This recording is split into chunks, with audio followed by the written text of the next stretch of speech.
Good morning, everyone, and welcome to our SWAC football head coaches media session for Monday, September the 8th. Our media session schedule will go as follows. We'll have Coach Sam Shay with Alabama&M join us at approximately 10:05 Central. He'll be followed by Coach Eddie Robinson with Alabama State at 10:15.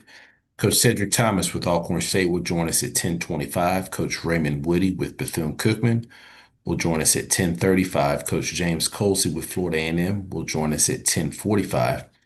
Coach Mickey Joseph with Grambling State will be with us at 10:55. Coach Alonzo Hampton with Arkansas Pine Bluff will join us at 11:05 Central. Coach Terrell Buckley with Mississippi Valley State will join us at 11:15. Coach Tmaine Jackson with Prairie View&M will be at 11:25. Coach Terrence Graves with Southern University will join us at 11:35. Coach Chris Dishman with Texas Southern will join us at 11:45, and Coach T.C. Taylor with Jackson State will join us at approximately 11:55. We're a few minutes before our first coach availability will start, so we'll pause momentarily. Thank you for your patience.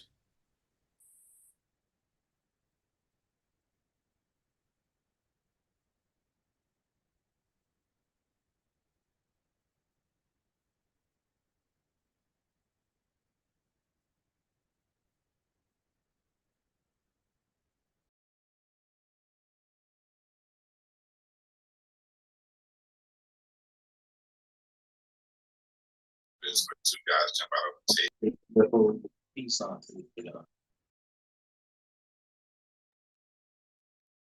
Couple of quick announcements before we get started. We ask that you please ensure that your lines are actively muted unless you are asking our coaches a question. We also ask you please wait to be acknowledged prior to asking a question. Also, if you do see that there are several questions there already in the queue, we ask that you please limit your questions to one initial question. If we do have additional time, we'll circle back to get additional questions answered. With that being said, we'll be joined by Coach Shay at approximately 10:05. We're about 3 minutes ahead of schedule. Be back momentarily. Appreciate your patience.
All right, once again, we want to welcome everybody to our SWAC football head coaches media session. Once again, if you do have questions, please utilize the raise your hand feature to get your question in the queue. With that being said, happy to get started here today with Alabama&M head coach Sam Shay. Good morning, Coach. Good morning. How you guys doing? Doing great, Coach. And as always, thank you for taking time out of your schedule to join us. Coach, if you could please start us out with an opening statement recapping your team's most recent outing versus Alcorn State. Well, we played the Lewis Cruz 15th annual Lewis Cruz Classic here at Lewis Cruz Stadium against Alcorn. It was a hard-fought game. We felt like both teams came in 0-1, and both teams were hungry for a win, and a lot of respect for Alcorn and Coach Thomas. They came in here and they gave us all we could handle. Started out pretty strong. We went up 35-17 at one point, but they kept fighting and fighting back, and we had to play 60 minutes in order to win that football game. Appreciate those opening comments, Coach. First question goes to Wayne Cartwright. Hey, Coach Shay, How's it congrats on going? that first win, man. Bulldog Nation, we're excited. Oh, man. Yes, sir. Yes, sir. So my question for you today, you talked a lot last week when I asked you, you said that you guys wanted to eliminate self-inflicted mistakes and penalties. This week you guys had 10 more penalties and things of that nature. So what are some of the things you guys need to do, want to do, or thinking about doing in terms of working on discipline and controlling these penalties and mistakes? Well, you're right. We actually we had 10 penalties for 114 yards. We definitely have to clean that up. One of the things that we try to do is a rules education deal where basically we're pointing out different infractions that happen on film and point that out to the whole team, things that we can't do. And, then sometimes, if we see an opponent, if we're watching film on somebody else and they're getting certain penalties that we might not be getting, we try to show those clips to our team. And, we feel like as the season goes on, then the point gets across and they understand it because, sometimes you might have a freshman kid that, he's heard it, but sometimes he's got to see it a few times on film, and that helps. But that's all we can really do is, just point it out and just show how it hurts us. For instance, we get a personal foul penalty on a kickoff, and then that gives the other team 15 more yards on that kickoff, and that hurts our defense as far as going out there and being able to stop them when they got pretty good field position. Well, thanks, Coach. Good luck this week against Tennessee State, and again, congrats on that first win. All right, thank you. Next question goes to Henry Pugh. Hey, good morning, Coach. Henry Pugh from No Chill Sports. How are you doing? Doing great. Good morning to you. Congratulations on the first win as a Bulldog. But Coach, I heard several times that head coaches, although they see all the good, the bad always jumps out to them. Yeah. Have you guys looked at being able to limit some of those more explosive plays and to kind of help you guys out more in these wins? Yes, we sure have. Defensively, we gave up, just one too many explosive plays in that ball game, and those are some things that we got to fix. On the defensive side of the ball, we've got a number of guys that came to us this summer. Even got a couple guys that are playing a lot of ball that just got to us in training camp. So we're still trying to gel and mesh on that defensive side of the ball, and like I said, those are guys that really hadn't been here, and unfortunately, you get in some ball games and the heat of the battle, it might not have quite sunk into a guy that hey, you got to do this on this situation, and that's been kind of what's hurt us with some of the big plays that we've given up. Okay, thank you, Coach, and good luck next week. All right. Next question goes to Perry Daniels. Congratulations, Coach, on winning the Lewis Cruz Classic. Oh man, thank you. I really appreciate it. It's truly a blessing and an honor. Absolutely. Coach, let's talk about your quarterback play. Cornelius Brown played a tremendous game, a total of 5 touchdowns, 260 yards passing, another 69 rushing. Talk about his play. Well, the numbers speak for itself. He had a really good game, throwing the ball and running the ball when he was asked to do so, and just an outstanding performance. But like I said, I've been saying for a while, he's come to work every day since we got started back in January. Whether it was workouts, whatever it was, he showed up at a high level each and every day.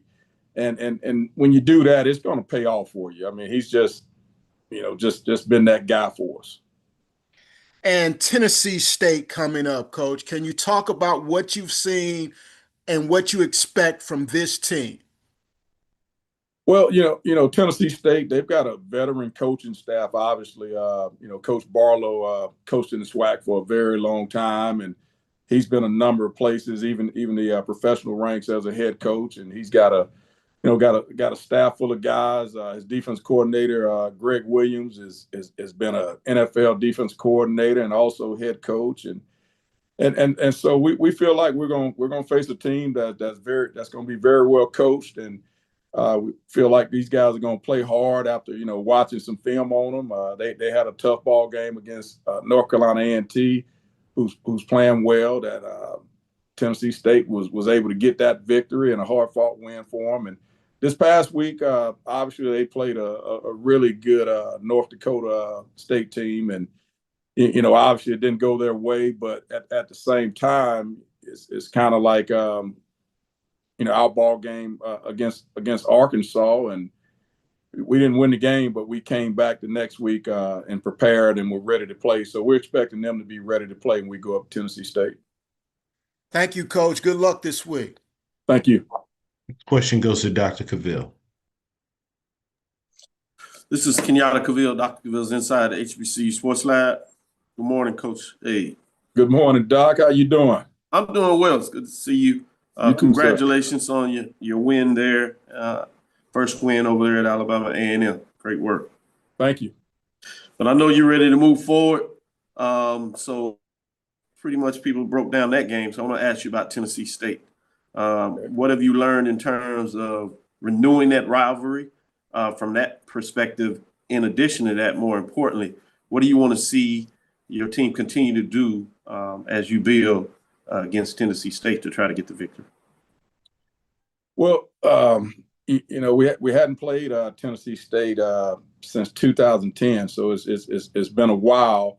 But with them being right up the road in Nashville, I think it's great for our fan base and for their fan base. We got a 4-year deal, home and home, so we're excited about that. Getting a chance to face another HBCU. But as far as our team, we've got a lot of work to do. We've got a lot of things we got to clean up, particularly the penalties that we've had, that we had this past week. We got to clean that up. And then also we've just got to keep improving as a football team. There were some things that happened to us special teams wise and defensively that we feel like we've got to show up. So hopefully we can get all that stuff cleaned up and taken care of before we get to the ball game on this Saturday against Tennessee State. Thank you, Coach, and good luck this weekend. Look forward to the matchup. All right, thank you. Last question goes to Doc Holliday. Good morning, Coach Doc Holliday, HBCU Overdrive. How you doing today? Doing well, thank you. All right, congratulations on your first win as a Division I head coach. You just alluded to the penalties, or you had 10 penalties for 114 yards. What are the things you want to try to implement or try to improve it to get those penalties to a minimum or not have them at all? Well, one of the things that we do is if you're one of those guys that's committing those penalties and stuff, we're just, hey, we're going to pull you out. We're not going to play you. We're going to play somebody that's not going to get penalties that are going to cost us. So that's the first thing. And then in practice, we're actually in meetings and things, we try to point those things out and just coach our guys through those penalties. And sometimes we even take film from somebody else that might have had certain penalties that we might not have had, just kind of a rules education deal is what I call it. And that's something that I've done every year, is tried to make sure that we go over certain penalties. But sometimes in the heat of battle, heat of the moment, guys just, sometimes tend to revert back to some things. But, all we can do is just keep coaching them up. All right, Coach. Good luck this weekend and congratulations again. All right. Thank you. Mm-hmm. Coach, as always, we appreciate your time. Look forward to speaking to you again next week. All right. Thanks, guys. Have a good week. Thank you. All right, next we go over to Alabama State and Coach Eddie Robinson. Once again, if you do have questions for Coach, please utilize the raise your hand feature to get your question in the queue. With that being said, happy to be joined by Coach Robinson with Alabama State. Good morning, Coach. Good morning. How's it going? Doing great, Coach, and always thank you for taking time out of your schedule to join us. Coach, if you could please start us out with an opening statement recapping your team's most recent outing at Southern. Yeah, we went down to Southern and Baton Rouge. Always a tough place to play. SWAC game. So, we had to go out there and compete. Game didn't go exactly how you wanted early on. It was 3-0, 6-0 at the half, and then they came back, they scored 7. So it was a tough ball game, back and forth all the way, and then we was able to get a couple turnovers late in that third quarter. I think that was the biggest difference in the game. We was able to create 4 turnovers, 2 interceptions by Lewis. So in Patterson, I think that really helped us out, and we only gave up the 1 turnover. So I think both teams played extremely hard. Coach Graves had those guys ready to go, so it was a tough matchup. Have some explosive guys like McCoy and Holly, so we just had to really try to keep those guys under wraps. They still rush for like 190 yards and those type things, but a lot of things that we still have to improve on, clean up the penalties, that type of stuff, and then we come back this weekend with our home opener against Miles College. Appreciate those opening comments, Coach. First question goes to Wayne Cartwright. Hey, Coach Robinson, congrats on the win. First one of the season for you guys. So with your performance defensively, you just already alluded to forcing those 4 turnovers, and you only allowed them to score 7 points. What does this do for you guys, you think, defensively moving forward, as you guys get ready to get into the SWAC is coming up in a few weeks, but as you guys prepare for that, where do you guys think Saturday's performance sets you up defensively as you move forward? Yeah, I mean, so we've prided ourselves on playing some really good defense over here the last couple of years, and just traditionally we've always had really good defenses. The first game had everybody a little bit nervous and on edge. We gave up a lot of points in 52, and so but we were playing a lot of young guys. Patrick Smith, he had to play early in the game. He didn't keep leverage, gave up a 30-yard run. But it's his first time. He's a true freshman playing, but he goes back in there, gets pressure on the quarterback, has a fumble on the quarterback, and he recovers it also. So it's great when you can see right in front of your face that guys are developing as players, and some other guys who are playing for the first time or they redshirted the year before. Cornell Harris is one of those guys, didn't play much as a freshman, so now he's out there playing and making plays, and so it's. We'll get better each week, and that's the biggest thing. We just want to win today. Just keep getting better as we go along. But I think the defense still has some more improvement, obviously, and we'll just keep trying to get better every week. All right, congrats on the win again, Coach, and good luck in your home opener against Miles. Appreciate it. Thank you. Several questions already in the queue, so please limit your questions to one initial question. Next question goes to Donald Ware. Good morning, Coach Robinson. How you? Going well. How's it going today?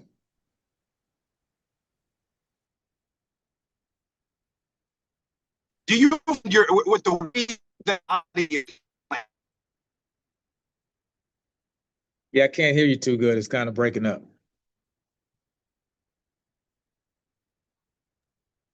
All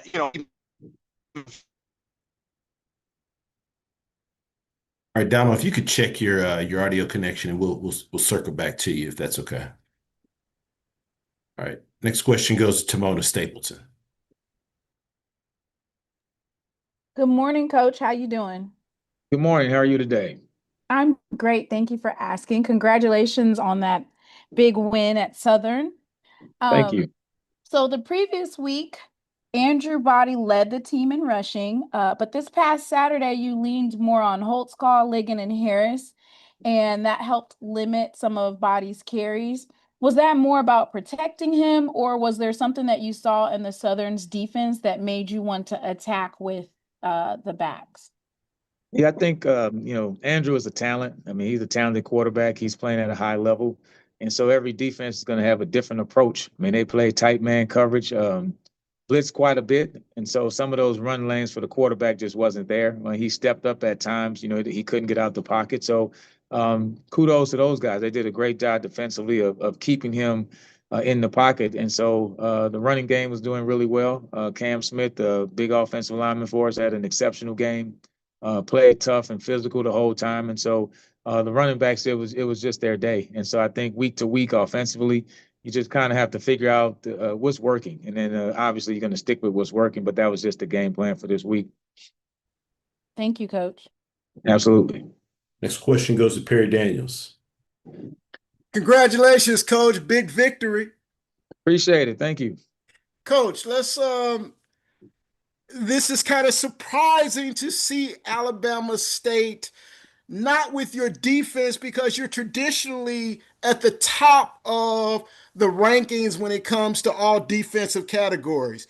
But offensively, this seems like a new look for Alabama State. Is this what we can expect? And what is the nature of this new high-scoring offense? Well, I think the goal is always to win by 1 point. So however that happens, if it's 9-6 or 50-48, that's always the goal. But I think the guys offensively are just really coming together, and I think that's what you're seeing. We have some guys who are in their third year as receivers. Jalen Jones, Ajah Harrell, Asa Gregg, those guys. I mean, they were freshmen. Some of them played a little bit as freshmen. They played a little bit more last year, so now they're just maturing.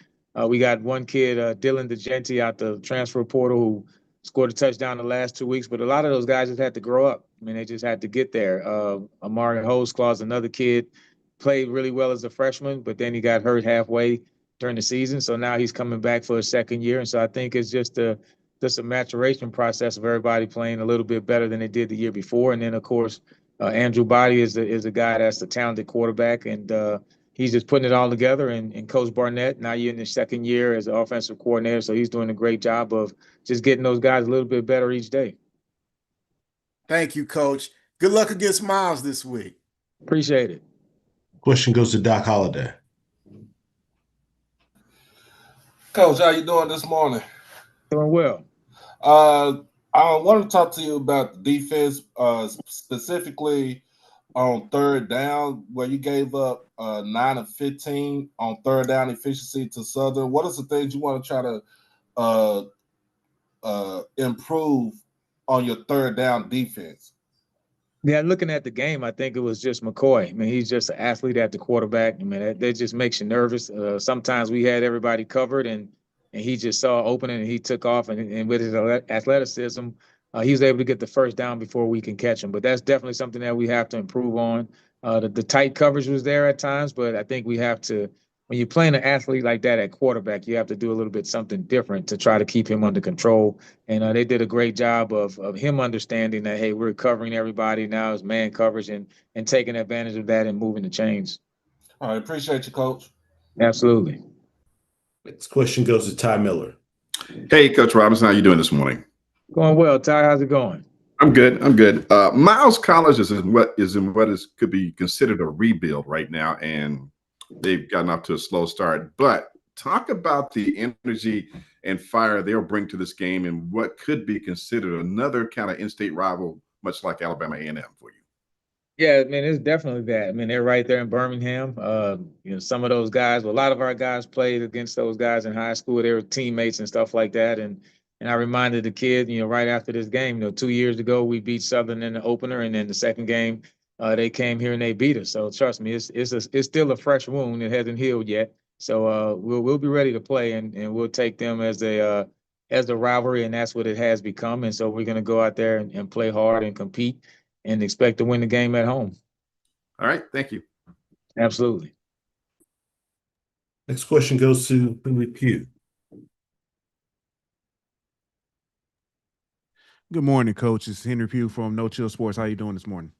Going well. Appreciate it. All right, coach. So this week you were taking on Miles. They are a D2 school. What are some ways you're trying to, I guess, encourage the guys to not overlook this game, especially when you've got a big game looming in a few weeks, to kind of, I guess, prepare themselves, almost like you guys had to prepare for UAB? Exactly. And so my message is, confidence comes through preparation. So the better you prepare, the more confident you'll be on game day. So our preparation this week will be the same, if not better, as from the previous 2 weeks. And I think that's how you have to approach every week. You have to approach every day in life like that. So our motto is always win today. So we know that we have to go out there and have a great Tuesday and a great Wednesday and not focus on the big picture. But yeah, we'll be ready to play. And I don't think in college football you see upsets and everything at every level. So I don't think you can ever just go out there and say the game's going to start and we'll win. But at the same time, we like my man Mickey Joseph always says, hey, we're a bigger school. We have more scholarships, so we're expecting to go out there and to do well and win the game, and that's what it should be, and that's what the kids have to know that. All right, thank you, coach, and good luck this weekend. Appreciate it. We'll take one final question from Dr. Cavill.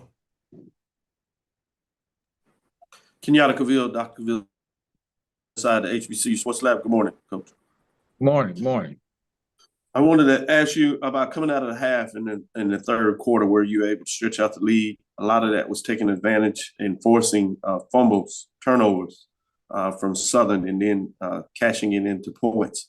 Talk about the momentum swing and how at the college level, particularly in conference games, even if it's a non-conference approach, about how do you deal with your players in regards to not letting them get too high, get too low, but being efficient throughout the game?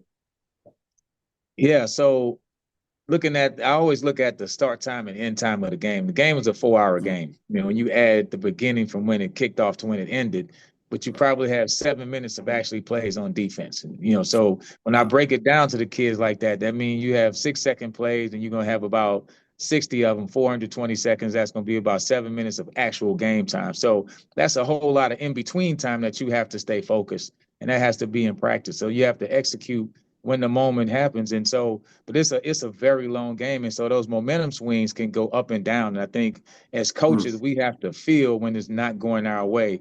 We have to feel when we have to put a little bit more emphasis on the next play or the next drive. And so we were able to make a play and then score and then come back and duplicate it again. And like I said, I think this game really just came down to the team that was able to force the turnovers. And we were fortunate enough to get a couple turnovers, and that's how the game kind of got to the point where we were up a score or two. But before that, it was a 7-6 ball game. Both teams were playing well. It was going back and forth, and then we were just able to make a play or two towards the end.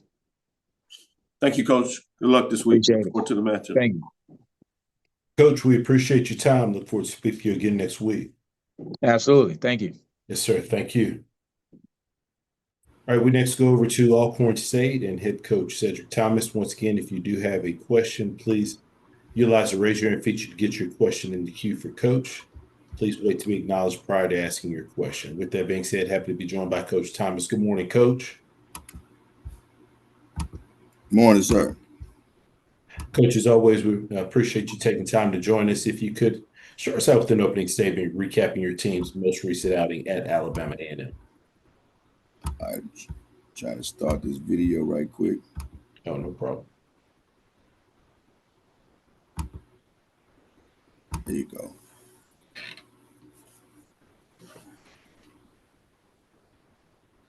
Yeah, great. Can you hear me? We can hear you, but the video isn't showing for some reason.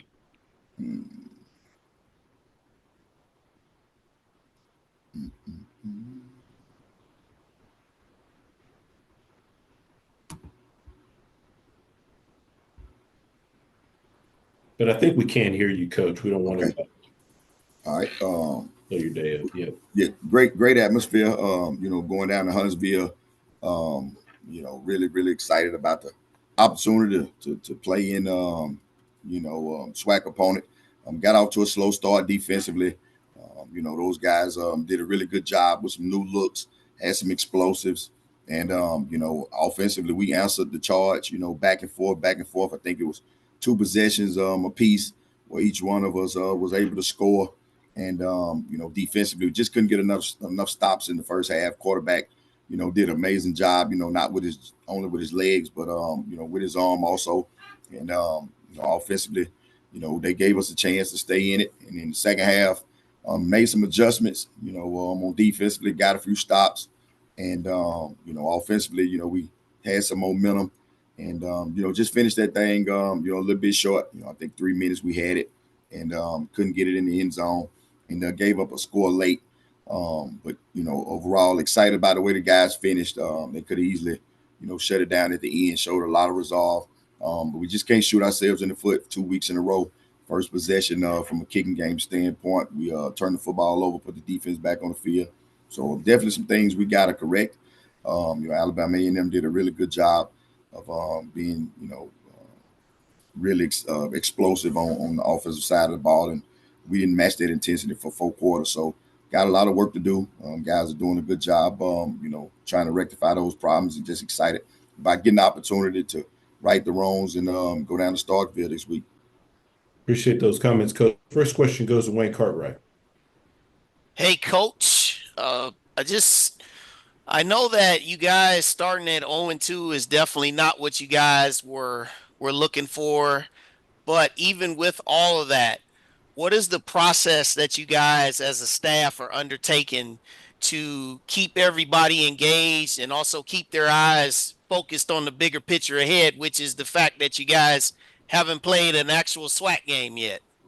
No, just understanding why we're in the situation we're in. It's a lot of plays of non-execution, that's out there. And a lot of that has nothing to do with the external components of it. And so, we received the punt, and we fumbled the punt, and that's, like I said, that's 2 weeks in a row. We had the snap go over the punter's head, last week. And those things, unacceptable. We just can't shoot ourselves in the foot. So we showed clips of those particular plays. They run a crossing route. The corner doesn't take it in man coverage. Just plays like that we show them, hey, look, we put ourselves in the situation, and we got to get ourselves out. So the guys understand that, and those guys are working to rectify those situations. And so we'll continue to establish this culture the way we want it, and we make the necessary steps to get those things taken care of. All right, Coach, thanks, and good luck against Mississippi State this week. Appreciate it, sir. Next question goes to Perry Daniels. Coach, football coaches always talk about how the most improvement of their programs come from week 1 to week 2. If that is true for you, can you talk about some of the improvements that your team has made from week 1 to week 2? Well, you see the penalties, that's first and foremost, was down dramatically. You see offensively, that's the offense that, we was expecting, coming out of fall camp, and also, spring, the kicking game, besides the fumble on the punt return, you see we established some kickoff return yards. And so that unit got better. But one of the main focus of what we do, and a staple of who we are, is defensive football. And, that took a step back. And so we just got to play complementary football and get all 3 phases playing on a high level. Thank you, Coach. Good luck in Starkville. Appreciate it, sir. Next question goes to Tmaine Stapleton. Good morning, Coach Thomas. Good morning, ma'am. You had a offense that put up 31 points this week after struggling early in the season. Can you talk a little bit about Jacorian Sewell and Reggie Davis and establishing that run game and how important that is moving forward for your offense? Yeah, most definitely, and also the offensive line, those guys did a really good job of creating a new line of scrimmage. And, that's who Sewell is. He got home run speed. You see him on an 80-yard run. Reggie, feels good at the point of attack and play behind his pads. I thought that offensive staff just did a really good job of having a good game plan versus a really good defense who had some really good plays against the Arkansas team. And so, those guys, we expect that week in and week out, and, just continue to do that and run the football to set up the pass game. And so we expect them guys to do that, every week. And, we just got to get the other side of the ball caught up so we can play a consistent brand. Thank you, Coach, and good luck this week. Appreciate it. This question goes to Doc Holliday. Coach Thomas, how you doing this morning? Oh, I'm blessed. What's up with it, Doc? I'm doing good, man. Two things I want to talk about. Your third down efficiency against your opponent and the penalties in the game where you had 9 penalties for 70 yards, but you also gave up 8 of 14 on third down to Alabama&M. What are the things you want to try to clean up for the next game against Mississippi State? They're just getting out the field. They did a really good job at the quarterback position. I mean, he was dynamic with his legs. We hadn't seen many clips of him actually running the football, and so that was that was new to us. They also had some zone read actions where he actually pulled the football and hadn't shown much of him with his legs. So he did an amazing job with that.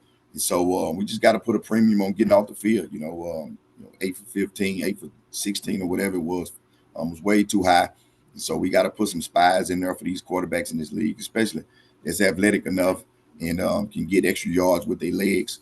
And we just got to do a better job with, some of those penalties, wasn't warranted.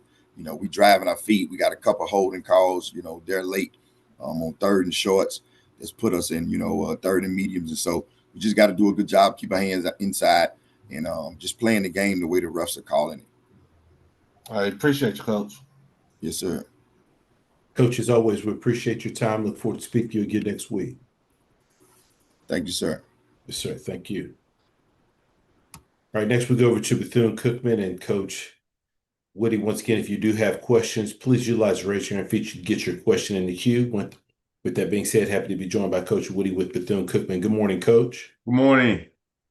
Coach, as always, we appreciate you take some time out of your schedule to join us. Coach, if you would please start us out with an opening statement recapping your team's most recent outing at Miami.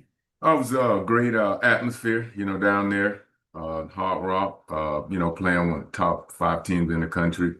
We ended up starting off on offense. We get to a 3rd and 7 where we completed a pass to our running back, Colzie Scott, and ends up being short of the first. In that play, they reviewed for a targeting call. We got that and ended up giving us a first down. And we ended up with 3 points. I thought we started out, fast, and our kicker kicked a 32-yard field goal. So I thought that was, positive. I mean, obviously he's been doing a good job, from week to week. We ended up, falling short, a lot of explosives that we didn't stop, in the passing game. Obviously got a lot of good football players, but, our deal is we have to be intentional with our techniques and fundamentals. And I thought that we could do a better job with that, tackling, getting off blocks, those type of things, especially going against the type of team, Miami presented. But I did think that we improved, from last week, from 8 penalties for a total of 75 yards to 2 penalties for a total of 20 yards. We just got to make sure that we stopped the run. I mean, I thought that we misfitted some gaps, and that's the intent, with the techniques and fundamentals there. We just was in a wrong position, and that's all coaching. Offense, obviously we had 2 takeaways that hurt us. 1 interception by our quarterback, Cam, and 1 fumble by our quarterback, Tim McLean. And again, against a good team like that, you can't make those type of miscues. Appreciate those opening comments, Coach. First question goes to Dr. Cavill. This is Kenyatta Cavill. Dr. Cavill's inside the HBCU Sports Lab. I want to get a chance to look forward to the matchup you have traveling up to Orangeburg, South Carolina State. As you know, historically, it's been a matchup previously conference foes, but now it's a MEAC SWAC challenge type of matchup. But as you look at South Carolina State, what are you seeing in terms of what get done against them to be successful and come back home with a win? Well, I tell you what, being intent with the technique and the fundamentals, they do a good job on, offense, obviously spreading the ball around. They got a good quarterback. They got some good receivers. And then also they have, a couple of running backs that hit it between the tackles. Defense, they strain, they play good sound football on that side of the ball. And then obviously, special teams, obviously they had some miscues first two games, but I'm sure coach gonna have those guys ready to go. We just got to be intent on our technique and fundamentals. If we do that, we'll have a good shot. Thank you, Coach. Look forward to the matchup. Good luck this week. Thank you. Question goes to Perry Daniels. Good morning, Coach. Good morning. Coach, can you grade your quarterbacks for us? It seems to be a quarterback battle brewing there in Bethune. Well, I mean, I don't know, about, as we stand now, you meaning where we're at. Timmy is our guy coming into the game. He's been more consistent. Obviously, Cam, we have certain packages for him, but Timmy McClain has been more consistent as far as, us grading the decision making and then obviously his production. And Coach, if you could talk about what are the positives that you take away? You mentioned some of them going against a top 5 team in the country with the University of Miami. What's the message to your team after a game like that? Well, like I said, I thought our game plan, was well. I mean, those guys never quit. They fought to the very end. Just being intent on the technique and fundamentals. I keep saying that because, if your technique and fundamentally sound, you get an opportunity to put more points on the board and then obviously stop the run and do those type of things. But I just think that with our guys, I mean, they fought. I mean, they played in a hostile environment and they played against some, big time football players. Thank you, Coach. Good luck this week. Thank you. This question goes to Doc Holliday. Coach Woodie, how you doing today? Doing well, Doc. All right. So things I want to talk about is your run offense, but also your run defense. What are some things you want to try to do as far offensively to get your running backs into gear for South Carolina State? And as far as your your run defense, what are you going to try to do to actually limit the carries and the explosive runs by South Carolina State? Well, I just think up front on offense, I mean, we're progressing with our whole entirety as far as offensive line, with some of our gap schemes. We just need to finish, blocks because we got, guys that we can put the ball in their hand and take it the distance. I mean, obviously with a freshman, Kamani Robinson had 9 carries for 43 yards, 4.2 yards a carry against, Miami. We saw some of the things that we needed to see from him, but up front, we got to be consistent. And once we consistent, I mean, we could be able to run the ball whenever we need to. And my second question is, between Timmy McClain and Cam Ransom,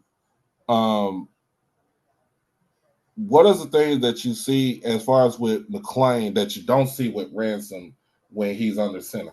Well, Ransom is more so, he's a runner. I mean, we could put Ransom at running back. We could put him at slot receiver, tight end. He's overall, athlete. Timmy, right now he's more poised. I mean, he went 13 for 16, 86 yards. He's more consistent, in the pass and the tight. And then he creates plays, but he makes the decisions that you want him to make in crucial situations.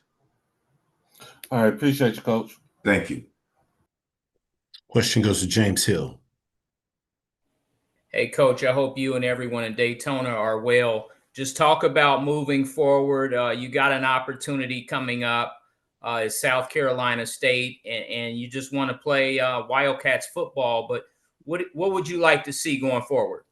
Well, like I said before, making sure that we're mastering those 5 A's, alignment, assignment, adjustment, alert, and then the attack phase, and at the end of the day, we have to keep pressing these guys to do exactly what we want done and how we want it done. And the big thing is consistency. Like I said before, with the penalties, we went from 8 to 2 penalties this past game, and we was excited, about that. But we want to be perfect. We don't want to just practice. We want perfect practice. And if you perfect practice, then the play will be easy. And right now, that's what we're talking about: consistency in all aspects, offense, defense, and special teams. Coach, the line of scrimmage, your offensive line and your defensive line. Can you share your thoughts on your O-line and your D-line so far after a few weeks of play? Yes, offensive line, I think overall, that's a solid group for us, as well as the defensive line. The key is just keeping those guys healthy, and I think they're going to end up getting to where they need to be when we need them to be there. But they've been improving each week. Thank you, Coach. Thank you, Coach. As always, we appreciate your time. Look forward to speaking to you again next week. Thank you. Good Yes, luck. sir. Thank you. All right, next we go over to Florida&M and Coach Colzie. Once again, if you do have questions, please utilize the raise your hand feature to get your question in the queue. With that being said, happy to be joined by Coach Colzie with Florida&M. Good morning, Coach. Hey, good morning. How's everybody doing? Doing great, Coach. And as always, thank you for taking time to join us. Coach, if you could please start us out with an opening statement recapping your team's most recent outing at Florida Atlantic. Well, obviously, you're stepping up and playing an FBS opponent. Not, in my opinion, not good enough. Normally this is we normally have played this type of an opponent throughout my time here, and whether as a head coach or the assistant, we normally rise to the occasion. The score was what it was. It was not the standard of FAMU football. Was not where we needed it to be, and looking forward to making a few changes as far as what we're going to be doing this upcoming weekend. Appreciate those opening comments, Coach. First question goes to Tmaine Stapleton. Good morning, Coach Colzie. How you doing? I'm doing well, Mr. Poon. How are you? I'm good. Thank you for asking. So offensively, sometimes it's kind of hard to pinpoint like the success or failure because, like you said, it was an FBS opponent. But as you prepare for Albany State, it's a Division II team. So will you look to try some different things with your quarterback and your depth and open up both your offense and defense a little bit more this weekend? Well, we can't worry about the opponent, right? We got to make sure we take care of what we need to do, specifically offensively. We just need to get into a rhythm. It's taking us too long to get into the rhythm that we need to do to be successful defensively. Obviously from the first game compared to the second, the numbers were not where they needed to be. But that just boils down to us, just tackling better and getting to the football a heck of a lot faster than we may have shown this past Saturday. And you can't forget about the special teams. When you go against an FBS opponent, you can't have breakdowns in the special teams. And getting a pump block, that kind of deflated us a little bit. But all three facets, regardless of who we're playing, we just got to be better. But specifically offense, getting in a better rhythm. Defense just getting to the ball and tackling a heck of a lot better. And then special teams just showing up some of our philosophy and schematical errors that we had, the last 2 weeks. Thank you, Coach. No problem. Several questions already in the queue, so please limit your questions to one initial question. This next question goes to James Hill. Hey, Coach, I hope you and everyone in Tallahassee are well. R.J. Johnson III, 18 of 28 for 222 and 2 touchdowns. Can you talk about his contribution down in Boca, and then also your quarterback room overall, Petty and guys want to compete? Well, the numbers are could be a little bit. The numbers are good, right? No turnovers, and you throw for 2 touchdowns. But a lot of that was done in the second half, right? We did make the change, around after the third series because just Coach Burris and I are just thinking that RJ was not necessarily seeing what we needed, what we wanted him to see at that point in the game. Made the move with Jet, and to give him a couple of series at the time of the game, doesn't necessarily it's not indicative of what he showed to us throughout the week. But it was great to see RJ finish the game the way he did. But I think when you go with the room, and I think we got to figure out the best way to get both of these guys the looks that we feel we need to get, so we can kind of shore up our quarterback position. It's not again, no turnovers from the position, but the FAMU quarterback, that person has got to be playing at a high level. And right now, both of them, have not shown that. But we're going to continue to work and see where we need to be at that position, because when our quarterback is playing well, for some strange reason, the offense is playing well. So we just want to continue to work through the week and see what from those two guys, who give us the best opportunity to win. Next question goes to Perry Daniels. Next question goes to Perry Daniels. Good morning, Coach. Hey, Perry, how you doing, boss? I'm super fantastic, Coach. How are you? We had better days up here, but we're going to keep fighting. I get it, Coach. Coach, I want to talk about, you mentioned the inability with tackling. Talk about the coaching philosophy of keeping folks healthy during camp and practicing tackling. How do you navigate that? Well, I mean, I don't think injuries had anything to do with how well we didn't tackle this past Saturday. But there's that fine line, right? They don't allow us to, wear pads back. You can't be full pads back-to-back days. You have to make sure you're taking care of the guys.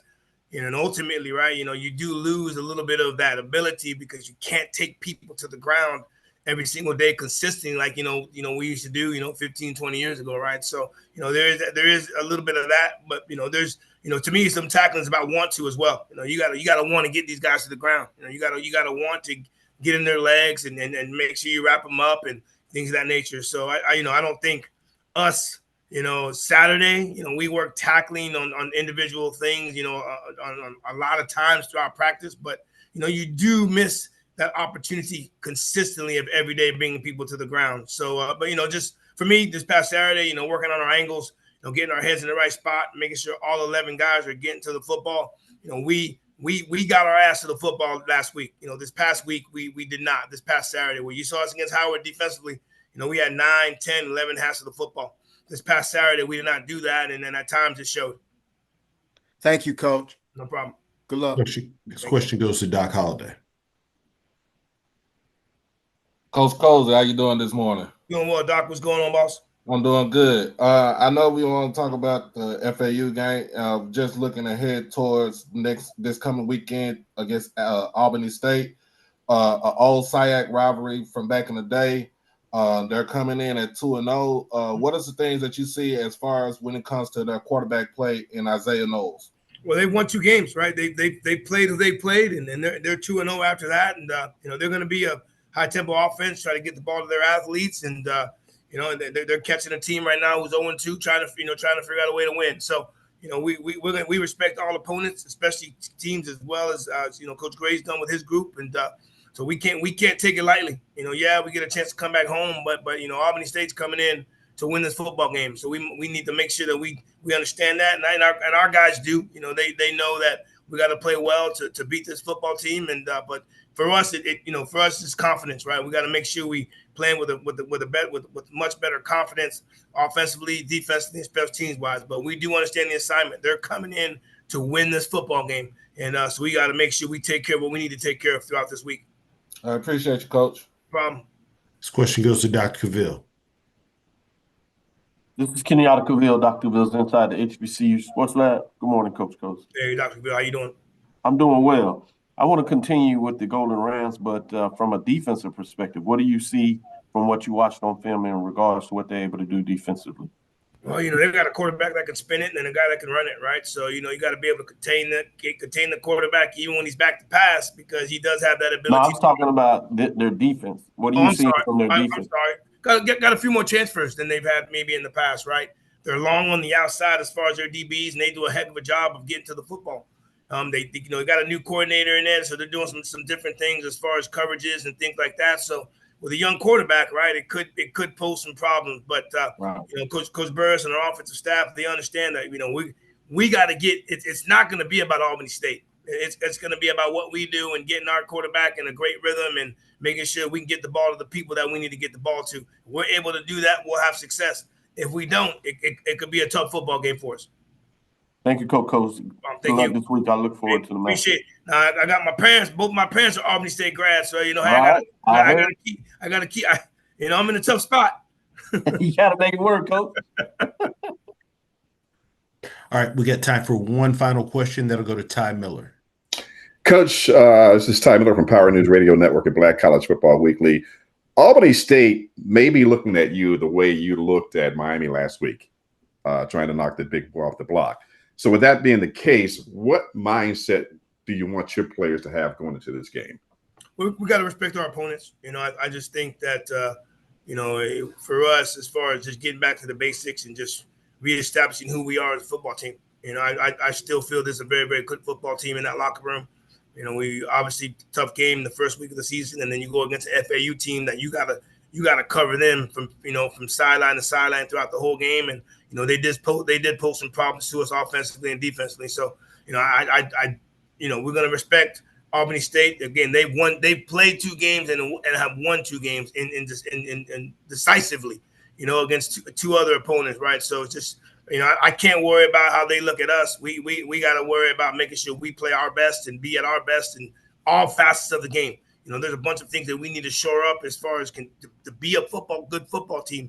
There are some things that we need to shore up. So if we don't shore those up, this game can be really, really close, and they can mess around and win the football game. So, we got to go out there and impose our will, do the things that we need to be doing as an offense, defense, special team. So there isn't any, any foregone conclusion as far as how this game turns out. But if we don't play well, we could be in trouble. But, again, Albany State, Coach Gray's done a great, great job with them. But we do feel we have some advantages, and I think we need to do the best job of exposing them.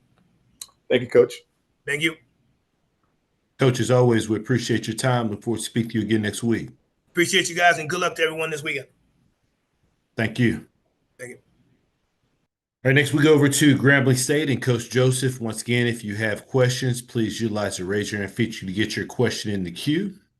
And please wait to be acknowledged prior to asking your question. With that being said, happy to be joined by Coach Joseph with Grambling State. Good morning, Coach. Good morning. How you guys doing? Doing great, Coach. And as always, thank you for taking time to join us. If you could, start us out with an opening statement recapping your team's most recent outing at Ohio State. Well, we had the lovely opportunity to go play the #1 team in the country. And with my past history and by winning a national championship at the Power 5 level, they looked the part and they played the part. But it was a great atmosphere for my players. I thought it was clean for the most part, and we came out healthy. So that was my thing, that I wanted to be clean, and we came out healthy. And when it wasn't clean, they had something to do with it. But I'm proud of my coaches and I'm proud of my players, for competing, because they competed. And when we turned the film on Sunday, Tell the Truth Sunday, nobody effort was questioned. And that's what we asked them to do. Appreciate those comments, Coach. First question goes to Wayne Cartwright. Hey, Coach Joseph, I'm glad that we had the weather good for you here in Ohio. Yes. It was great weather. You're right about that. It was great weather. Yeah, so my question for you is, now we turn the page to Kentucky State, right? Yes. So coming from a game where you guys were up for playing the #1 team in the country, how do you guys get these guys or keep these guys even more focused against a team that would be considered to be an inferior opponent coming from Division II, SIAC, and Kentucky State? Well, we prepare the same every week. So we were prepared the same way we prepared for Langston, same way we prepared for Ohio State. And there's 2 things that we ask them to do. We ask them to focus and finish. Focus and finish. Everything with football is done in this building.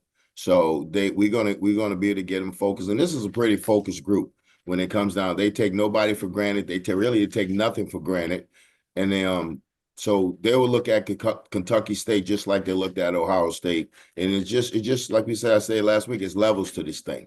So we understand that it's a Division II school, but it's also a school with a reputation of winning some games. And they 1-1 this year, and they look good on film. So they'll get our best game. All right, Coach, good luck this week in your, I guess we can say it's the formal home opener now. Yes. We're in a hole. Yes, but Shreveport was good to us, though. They made it feel like home. Well, good luck, Coach. Thank you. Several questions in the queue. Please limit your questions to one initial question. Next question goes to Doc Holliday. Coach Joseph, how you doing this morning? Doc, I'm doing good, man. Man, first and foremost, I thought they was going to sit Jeremiah Smith down. I wanted them to sit him down, but we all know what it was about. Yes. But again, going into this game against Kentucky State, coming in at 1-1, it's another SWAC matchup. What are the things you want to try to do, especially when it comes to third down defense? That's something that we saw on Saturday with Ohio State, trying to get off the field in a timely manner. So what is the things you want to try to clean up on the third downs for defensive wise? Well, we talked to him about that yesterday because we wasn't very good on offense. I think we was 3 out of 14 on offense, and they were 5 out of 7. Their offense was 5 out of 7. So we're gonna really emphasize this week that we got to do a better job on our third down day, which is Wednesday. Hey, we gotta make sure we get it on offense. We make sure we get off the field on defense. So we're gonna emphasize that because we they like I said, we played the #1 team in the country, and they have a $35 million roster. So we're happy that we was 3 out of 14. Some people say that I didn't have confidence on my kids. I had all the confidence in the world because I know how I'm raising them, and I'm raising them not to back down, and they wasn't going to back down. So the third down thing, they had something to do with it, but also we had something to do with it also because, like I was telling the kids yesterday, when you play in games like this, you can't give them anything. But that goes for any game. Think about it. You can't give teams any air, and give them points. You can't do that. So we'll do a better job this week emphasizing third down. All right, appreciate you, Coach. Appreciate you. Next question goes to Ty Miller. Coach Joseph, your post-game Ohio State comments resonated with a lot of people nationwide, and even the comment section, they were great. So can you just briefly expound on, now that that is done, how level the playing field is and how good you feel about Grambling from this point on? Well, I got really emotional after the game, because it was like it was going into the game, it was like a father, watching your kids go play, go on an uphill battle, and you couldn't do nothing but stand on the sideline and not help them physically. So I had to make sure that I made good decisions that game, and that's why we started huddling. We went to the huddle, but nobody quit. Nobody quit. I promise you, nobody quit. So we were happy. We were happy because of that. But it's levels to it. But we happy we came. Like we told our kids also before the game, to get to success, sometimes you got to get scarred up. So we got scarred up that game. But we still have a chance to be successful, and that's what we're striving for. Thank you, Coach. Thank you. Next question goes to James Hill. Hey, Coach, I hope you and everybody in Grambling are well. You talked about levels to the game. Talk about the line of scrimmage, your O-line, your D-line, the Ohio State, those Buckeyes on both sides of the ball, and then you get an opportunity to see Kentucky State. Just compare and contrast the line of scrimmage. Well, when you talk about a Power 5 team that has a $35 million roster, you really can't compare it because the playing field wasn't even. It wasn't even, going into that game and during that game and after the game. It wasn't even. So our O-line and our D-line guys, they battled. They won. They won because they didn't quit and they strained to finish. Everybody in the O-line and D-line, they strained to finish and they didn't back down.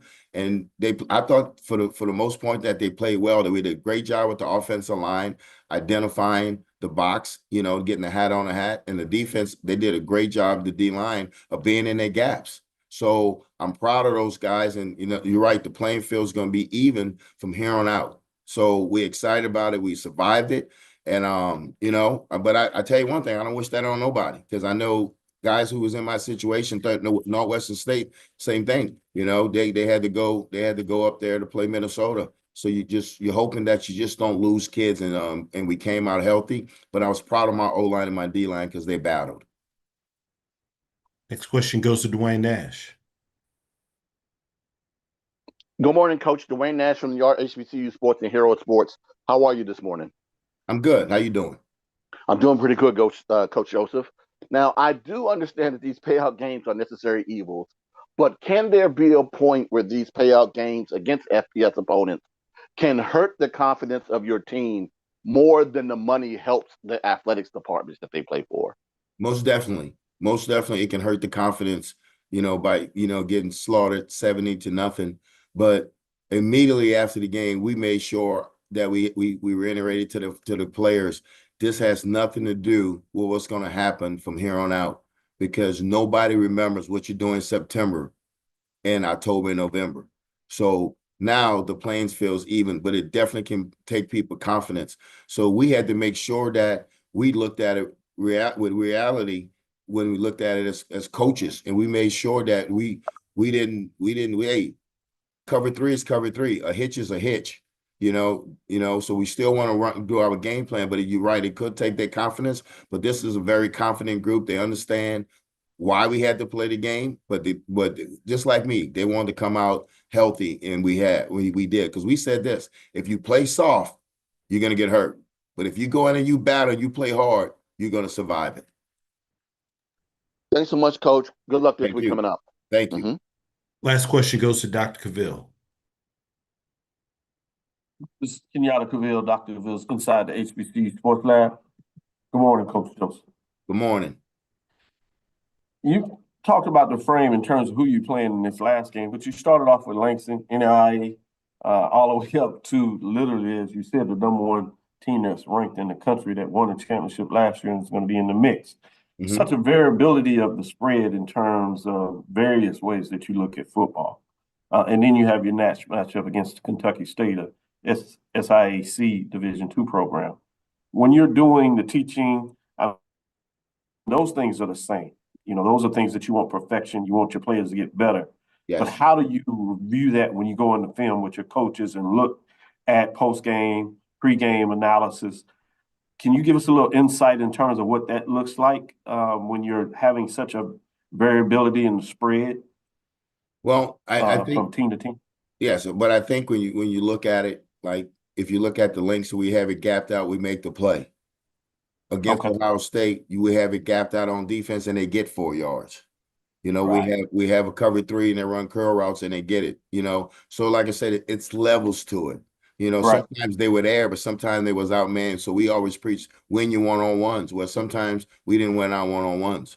And I tell people it's like this: when I was in high school and in college, it's certain people that wasn't going to tackle me in open field because Right. you wasn't on my level. You wasn't going to do it. No, So we understood what we were getting into. I think the last time Ohio State wasn't in the top 5 was like 2014, I think. But they were number 6.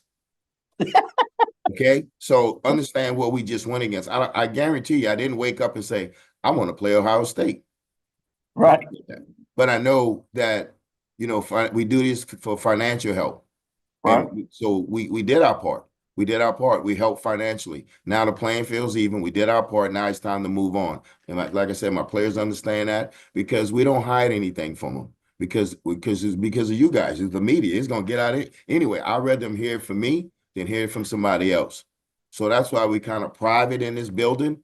But we know some of the stuff leaks out, especially with a game like this. Everybody know. Everybody's saying, you got the biggest payout in FCS, this year. So we knew that. So we know going into that game that it was levels to it. But like I said, we wanted it to be clean, and we wanted to come out healthy. And guess what? We wanted to compete. And the score probably don't show that, but we put the ball on the ground 3 times. They scored twice and an interception. They scored 21 points. We had 2 busted coverage. They scored 14 points. So 35 points was given away. When you play games like that, you can't give them anything. But it just goes, you can't give anything to Kentucky State this week because they're a good football team. You can't give things away. Like I say, cover 3 is cover 3. A hitch is a hitch. We ask you to do your job, do your job. Appreciate it. I think you broke it down in terms of the analysis there. So I appreciate that insight and forthright. Appreciate you. Appreciate you, Coach Joseph. Thank you. Coach Joseph, as always, we appreciate your time. Look forward to speaking to you again next week. Appreciate you guys, and good luck to everybody this week. Yes, sir. Thank you. Thank you. All right, next we go over to Arkansas Pine Bluff. Coach Alonzo Hampton. Once again, if you do have questions for Coach, please utilize your raise your hand feature to get your question in the queue. With that being said, happy to be joined by Coach Hampton with Arkansas Pine Bluff. Good morning, Coach. Good morning. Coach, as always, we appreciate your time. If you could start us out with an opening statement, recapping your team's most recent outing at Central Arkansas. Yeah, we went up to Conway, Arkansas, played a really good football team. We felt going into it, we were 2 evenly match teams, apples to apples, as far as being that. And then we got there to the game. I mean, obviously we scored first on them. Defense got us a stop. They were driving the ball. We take it down and score. And then they scored. They missed the extra point. And then we kind of back and forth there in the second quarter. They go up 20-7. And we drive it down there, got the ball on the 1 yard line, and had to kick a field goal instead of scoring right before half. Went in at half 20-10. And they came out in third quarter. We knew, I mean, they had a lot of returning players on the O-line, and they were just able to kind of ran the ball, kind of control the clock the second half, you know, and that kind of got us, you know, we couldn't get off the field. And then offense, when we got back on the field, kind of went 3 and out. So it was a lot of good from our guys, a lot of, you know, good things that we were able to do. We just got to be able to stay tough, play complementary football, offense, defense, special teams. And if we do that moving forward, man, we'll have a chance to compete and win every game. So and we'll be able to show the kids the film and kind of move forward from there. But that's kind of what happened in that game. Appreciate those opening comments, Coach. First question goes to Tanner Spearman. Good morning, Coach. Obviously, home opener this week. I know everybody's excited for that. 2 weeks ago, you guys were a big road underdog at Texas Tech. Now this week, roles are reversed. You're the big home favorite against a lower division opponent. What kind of mindset do you want your guys to take into a matchup like this? Man, we just need to have a winning mindset and just control the things that you can control. Play one play at a time. Do your alignment, do your assignment technique. And that's kind of where we at as a program. You play Texas Tech, and you come back and play UCA, and you're watching guys do it right for 3 or 4 plays, and then you'll have a bust here by a player, and that causes a big run or it'll be a drop here on third down, things like that. So as we get into this week, man, it's just being able to really focus on yourself and do your job, regardless of who the opponent is. You got to go out there and do your 111. And that's the thing that we're trying to get over to our players. Just do your job on every single play. And if we do that, man, we'll come out and be successful. But that's every game. It has nothing to do with the opponent this week, but we just need to do our job. You hear all the coaches on the call just saying, hey, man, just do what their defense or the offense is requiring you to do. We're going to put you in good position. We got really good coaches in this conference. So our players, you know, you got some young guys that's playing, and sometimes they have bad eye discipline. And so we'll continue to coach that. But those guys are going to be excellent football players before the end of the season's over with. All right, thank you, Coach. Mm-hmm. This question goes to Wayne Cartwright. Hey, Coach Hampton, I know that the game on this Saturday, the final score was not indicative of how hard you guys played and how close that game actually was in segments. So moving forward, as you guys get yourselves ready for this week and beyond, like what is the total mindset right now of your team and your staff? Yeah, I mean, it's the same. I mean, like, we're all disappointed. We're disappointed. We rode the bus home. We were disappointed on Sunday. We met as a staff. We just left a lot of meat on the bones. You know, some things that we did offensively, defensively. You know, we felt that it would work. It didn't work. And so as coaches, man, you kind of, you know, you go do self-scout and kind of figure out, hey, how can we make this thing better for our players moving forward? Because a lot of things we had in since day one, and those are the busts that you really, it's hard to explain those. And as a head coach, that's kind of where you got to be like, hey, man, are we doing too much? All right, we need to do less. Sometimes less is more. And that's kind of where we're at right now. We just need to be able to hone in on the details of what we're doing in all 3 phases and give our kids an opportunity. But again, as you said, a lot of it was just missed tackles, you know, and you have to want to tackle a guy. And you know, offense, drop balls, that has nothing to do with the coaches, as we're doing good stuff. But that first drive, man, we had 2 drops from probably one of our better players, and he'll bounce back this week.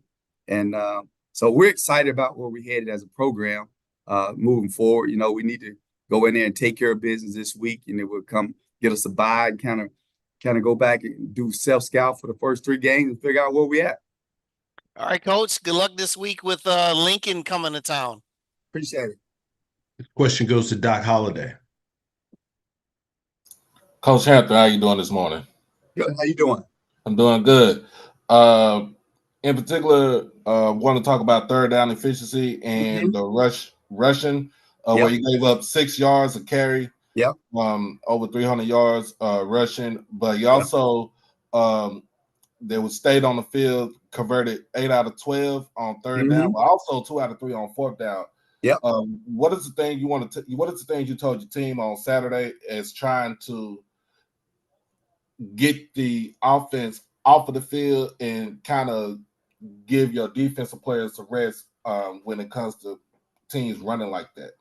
Yeah, again, it goes back to complementary football. We got to eliminate the explosive runs. They did average 6, 7 yards, but a lot of them was just, I mean, we had it, you know, you have one guy not doing his job. You know, he's supposed to be a box player. He's spilling it to nobody. Supposed to be a spill player. He's boxing it. And so now you're cutting guys out of the gaps, things like that. We got to eliminate the explosive pass. They had like 3 or 4 of those. Those just eye violations. I mean, you'll cover 3 corners, just stay in your deep third. And it's just things like that that kind of got us out of kilter. And when it came to third down, we wasn't able to get to the quarterback. They had 3 sacks. We had none. The other part is we had 3 takeaways. We only scored 7 points off of those takeaways. We had 3 takeaways, 2 in the first quarter. And I ran one back. We scored the touchdown. Linebacker ran it down to the 1. That was our first score to put us up. But again, man, we're doing a lot of good things. And you talk about fourth down. I think they had a 4th and inch, like once, and then they had a 4th and a yard. So those are going to be tough. They made some great plays. But again, we had another interception that was called back on third down. A defensive lineman jumped off sides. The freshman picked it off. He ran it back about 40 yards. So those things are the things that hurt you as a program, as a defense. It hurts the entire team when you're not disciplined. And we've been pretty good penalty-wise. I don't think we had more than 4 or 5 in a game. So we're headed in the right direction. And that football team we just played, they'll compete for the ASUN championship. They'll be in the top 3 or 4. And again, like I said, the final score was not indicative of, what the game was. It was 2010 that had, but they were able to run the ball, and we weren't able to get off the field in that third and fourth quarter. I think they had the ball somewhere around 11 minutes in the third quarter and 10 minutes in the fourth quarter. So when you can do that, you're not playing complementary football. Defense not helping the offense get back on the field. And then when the offense did get out there, they went 3 and out. So we got to help each other moving forward. I appreciate you, Coach. No problem. This question goes to Mona Stapleton. Hey, Coach Hampton, how you doing? How you doing, Ms. Stapleton? I'm good. Thank you for asking. So you have the up and coming game against Lincoln, and I feel like when you're playing a D2 team, you're able to open up your offense and defense a little bit more. What adjustments are you looking for, especially with the defense, because you guys had 600 yards put up on you this past week, especially with Alcorn and Texas Southern coming up? And these are some very important games for the SWAC West. Yeah, I'm not worried about Alcorn. I'm not worried about Texas Southern. Our only concern is Lincoln. And yeah, we did give up 600 yards, but a lot of those yards are things that we did. It wasn't what the opponent did. We're giving credit because they won the game. But again, I don't think you got to go and do anything different. That's why you go through spring football. That's why you go through fall camp. You don't have to go make a massive change. If you're making massive changes right now, that means you were never on the right path. We're always been on the right path, and we got to be consistent. Our guys got to be disciplined to do their jobs. And we, as coaches, we have to take ownership of our players not doing what we ask them to do. So we all take responsibility in that. And so this week, regardless of the opponent, we got to go out there and do what we do. We're a spread offense. All right? We're a tempo offense. And when you're a tempo offense, you need to be able to get first down, right? And when you do the things that we're doing on defense, everybody needs to be locked in. The calls have to get from the linebacker to the secondary. And so we're doing a lot of great things. It's just the 4 or 5 plays when you don't all communicate the same thing. That's when bad things happen. So this week, I think, as I said before, I've challenged my coaches. We need to do the things that our players can do over and over, all right, without making a mistake. We can wake up in the morning and get to practice field and get it done without making mistakes. So we're starting to eliminate things that we're having errors in that we haven't corrected. So we're not going to add anything. And like I said, I was listening to a Georgia Tech coach talk. He said, we only run 4 plays. So why does everybody want to run a lot of plays or call a lot of defense if your kids are messing it up? And I'm a high school teacher. So my motto is KISS. Keep it simple, stupid. All right. Like we don't have to do all this other stuff because everybody's doing it. Let's just do what we do and do it better than what everybody else can do. And so that's where we at as a program. We'll continue to fine tune the things that we want to do on offense, defense, and special teams. And that's going to help us as a program move forward. Okay, good luck this weekend, Coach. Appreciate it. Got time for one final question that'll go to Dr. Cavill. Dr. Cavill's inside the HBCU Sports Lab. Good morning, Coach Hampton. Good morning. I was listening to a Coach Northern, be specific, and he was breaking down some game film, and he was talking about this term that he used, 11 minus 1. And he was saying that all 10 players, and I guess this could be in any team sport, but particularly for football, all 10 players can be doing what they're coached to do, exactly what they're supposed to do. And one player veers off just a little bit for whatever reason, and how it can really challenge what you're trying to do from a defensive perspective. Based on what you've kind of alluded to throughout your interview today, can you provide a little perspective for us that have watched the game, cover it, of why that framework is important in terms of trying to understand schematic what it looks like on the field? Yeah, I think, man, you hit it on the head. 11 minus 1.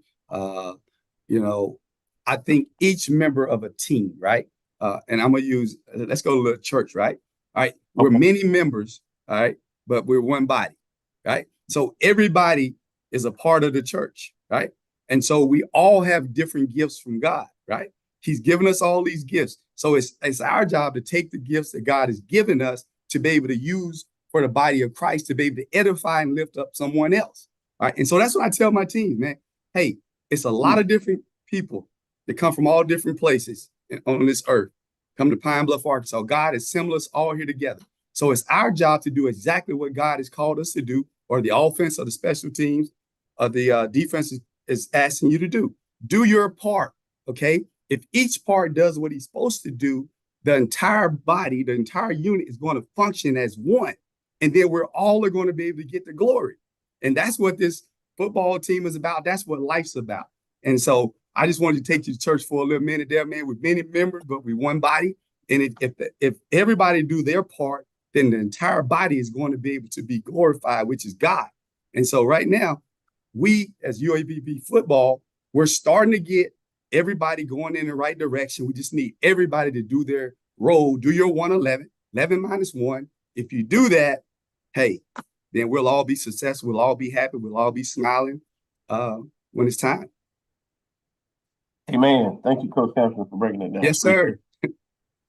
Coach, as always, we appreciate your time. Look forward to speaking to you again next week. Man, y'all be blessed, man. Thank you. All right, next we go over to Mississippi Valley State and Coach Buckley. Once again, if you do have questions, please utilize the raise your hand feature to get your question in the queue. Still trying to get in contact with Coach, so we'll pause momentarily. Thank you for your patience.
All right, we are still attempting to reach Coach Buckley with Mississippi Valley State, but I do see that we have Coach Jackson with Prairie View A&M on with us, so we'll go ahead and get started with Coach Jackson's availability. Once again, if you do have questions for Coach, we ask you please utilize the raise hand feature to get your question in the queue.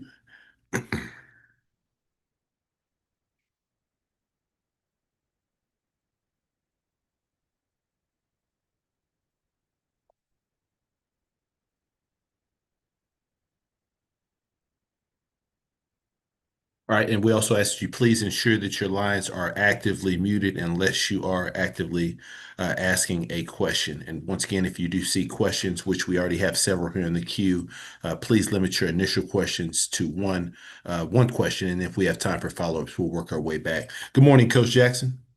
Good morning.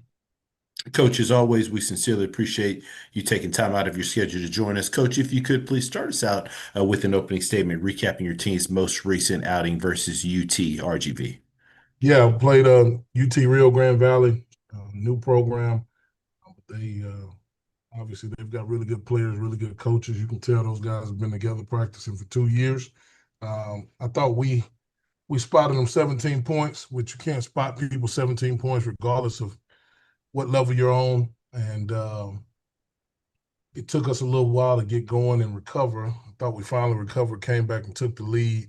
Once we did that, we got ourselves in a situation to where we wasn't able to put the ball in the box and widen the lead, and gave them an opportunity to go down and score, and then we just couldn't get it back together. So tough lesson for us. We were talking as a staff. That's our first regular season loss since October of 2023. So it's a little bit different for us around here now. I was certainly encouraged by the way our kids came to work yesterday and looking forward to getting back on the field. Appreciate those opening comments, Coach. First question goes to Dr. Cavill. This was Kenyatta Cavill, Dr. Cavill's inside the HBCU Sports Lab. You talked about starting off a little slow in there, but I want to go in the direction with the change in the quarterback through the game. They seemed to give a little bit of momentum offensively wise. Can you share with us what was the thought process of changing the quarterback? Yeah, Doc, I thought we were stale. Offense wasn't moving. We had an opportunity when they started scoring. It's funny because football, offensive guys got their first 15 plays and they were hitting on all 15 when they started. And so we got the ball back and we could have calmed some of it down by scoring. And I just thought going 3 and out a few times, we didn't have any juice. And so finally we decided to make a change there, and it did create the spark we were looking for. We started scoring, we started moving the ball, sustaining drives.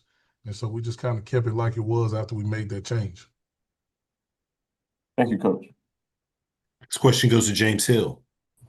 Hey, Coach, I hope you and everybody there on campus are well. 1-1 as you go into week 3. You'll see Rice. Just talk about the perspective as you move forward, what your takeaways are so far. Yeah, Mr. Hill, man, when I took the job, I told everybody we're here to win and be an FCS elite program. So certainly disappointed that we weren't able to be the FCS school on our level last week. But the deal stays the same regardless of who we're playing. We're here to win football games, regardless of the level, regardless of the resources, regardless of what anybody has. We're here to win football games. We're playing Rice this week. We fully expect to go out and beat Rice. I don't know any competitor that would say anything other than. That's just not my deal. We came here to beat everybody, PWI, HBCU, University of Hong Kong, anybody included. Like we're here to win. And so as we look at a really good Rice team and how they run the football and how they do some things differently from an offensive standpoint, we gotta get back on this horse, be fundamentally sound, and get ready to go down into Houston again and win a football game. Next question goes to Doc Holliday. Coach Jackson, how you doing today? Good morning. Going into the game, you held UTRGV to 2 of 11 on 3rd down. Also won the time of possession, but the only glaring issue that you had was the penalties, which was you had 9 of 74.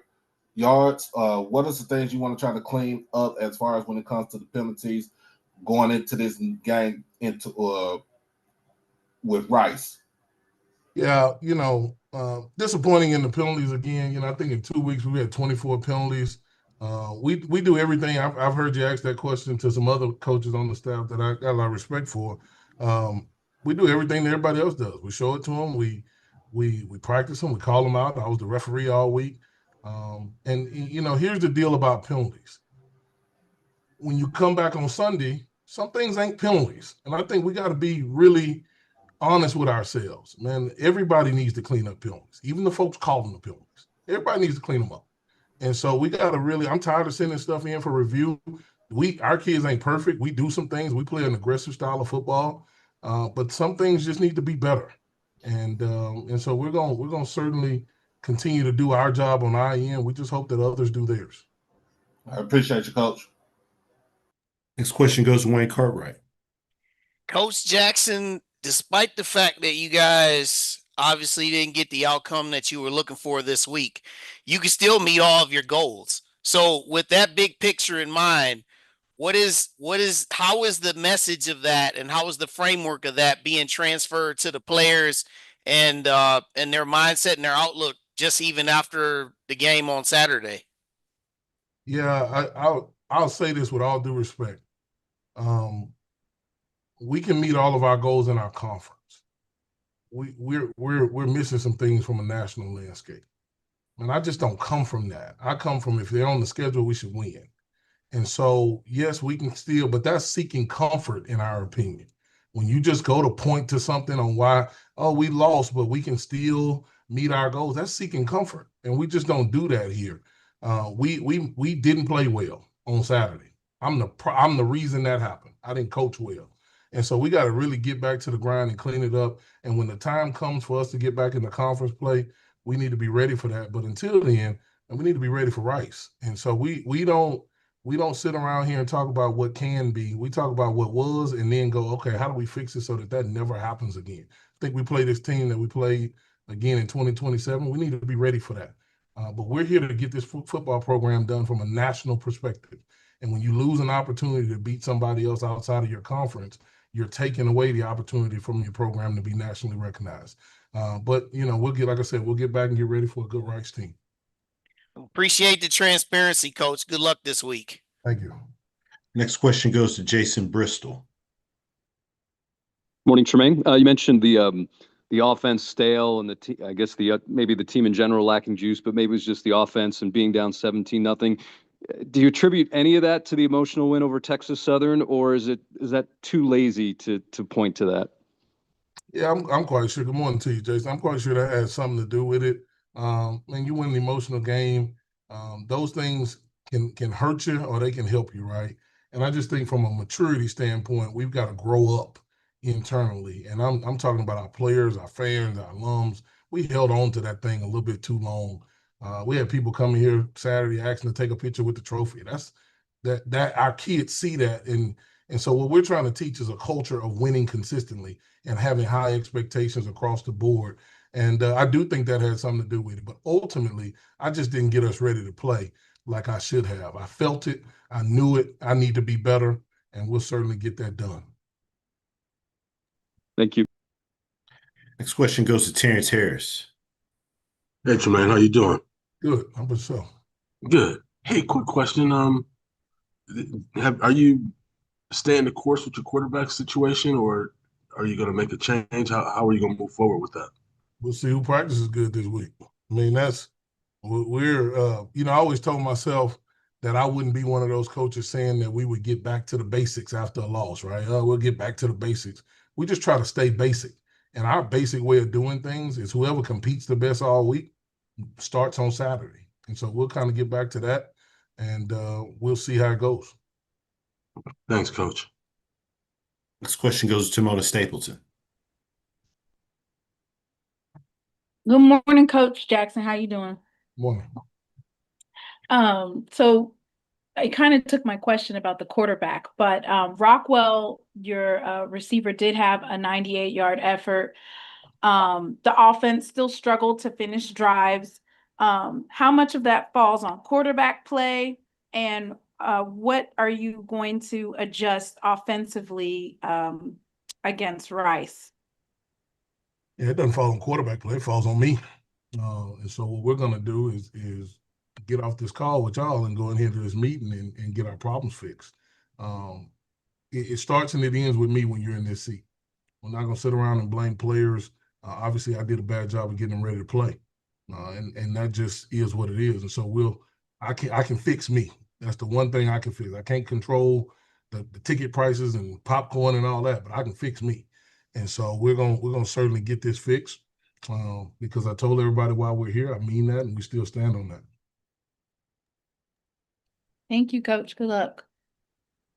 Coach, we sincerely appreciate your time. Look forward to speaking to you again next week. Thank you. Go Panthers. Thank you. All right, next week, go over to Southern University and Coach Graves. Once again, if you have questions, please utilize the raise your hand feature to get your question in the queue. Please wait to be acknowledged prior to asking your question, and please ensure that your lines are actively muted unless you are asking a question. With that being said, happy to be joined by Coach Graves with Southern University. Good morning, Coach. Good morning, Drew. How are you? Doing great, Coach. Thank you so much for asking, and thank you for taking time out of your schedule to join us. If you could start us out with an opening statement, recapping your team's most recent outing versus Alabama State. We had a great crowd, great atmosphere on Saturday. Jaguar Nation came out, showed up in the Coach Richardson Classic. You know, it was a tough ball game to come out on the short end. You know, hats off to Coach Rob and Alabama State. Those guys persevered and did what they had to do to come out on top with the victory.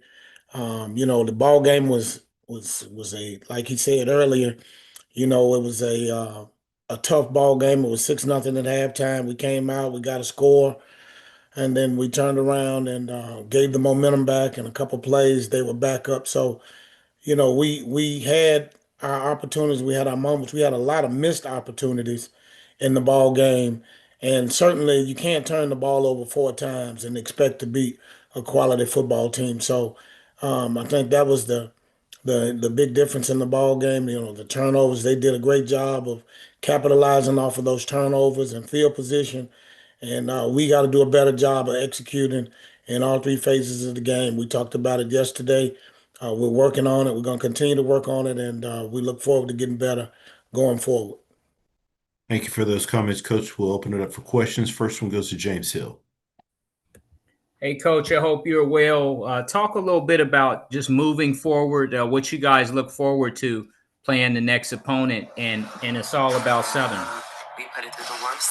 Well, we gotta improve. You know, we have to work on improving, doing the little things better. You know, too many turnovers. You know, as I said to the staff on yesterday, we got to find a way to continue to find ways to overemphasize how important the ball is the issue. And we've had too many turnovers in the games that either games got away from us or made games closer. And so, you know, in crucial moments, you know, we're in a ball game, we're in a dogfight with Bama State, and then we go down and we turn the ball on 2 consecutive series. And so we're talking about a 7-6 ball game, a 13-7 ball game, and next thing you know, the lead, you know, increases 23-7 and then 30-7. You know, we gave up, I believe in two or three situations. It was I believe it was a 17-point swing. And you know, anytime you're playing a quality opponent, you can't give away 17 points. You can't give away 17 points to anybody. And so we gotta make sure that we're focusing and harping on the details and making sure that we, you know, take care of the ball. And we got to capitalize. We ran the ball well. We moved the ball up and down the field, but you know, the Achilles heel is we're struggling to get the ball in the end zone. So we're looking at ways to make sure that the guys understand what we need to do, and we got to execute so we can, you know, score points, and then also help our defense out, because I think those guys got tired with the turnovers and guys started to press. And so now we gotta be able to play complementary football in all three phases. This question goes to Perry Daniels. Good morning, Coach. Good morning. How are you? Super fantastic, Coach. Let's do this for me, Coach. Convince the Jaguar Nation of why this should still be considered a good football team. There were a number of drops, there were a number of penalties, there were a number of missed tackles. Convince the Jaguar Nation why this is a good football team. We are a good football team. We just have to keep working. You can see the talent on the field. You know, it doesn't always equate to the points on the scoreboard, but turnovers and missed assignments and things of that nature for whatever reasons. I think guys press. They tend to press. You know, trying to make plays, and some guys are trying to do some things outside of the realm of what is being called. But the talent is there, the will is there, the effort is there. You know, the missed tackles. The missed tackles got bad late in the ball game because, again, as I said earlier, we had to, it's sudden change, and guys had to go out there, and guys were pressing, trying to make plays. We got worn down, I think, late in the ball game, but that's something that we improved on. We worked on well. We were playing tough in the first, for the most part, for the first three quarters.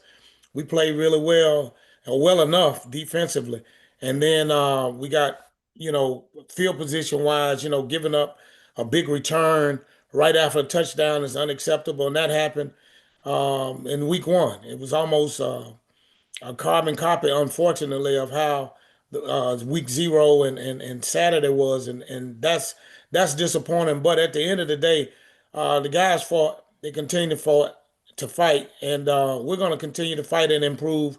And as we met as a staff yesterday, we looked at everything.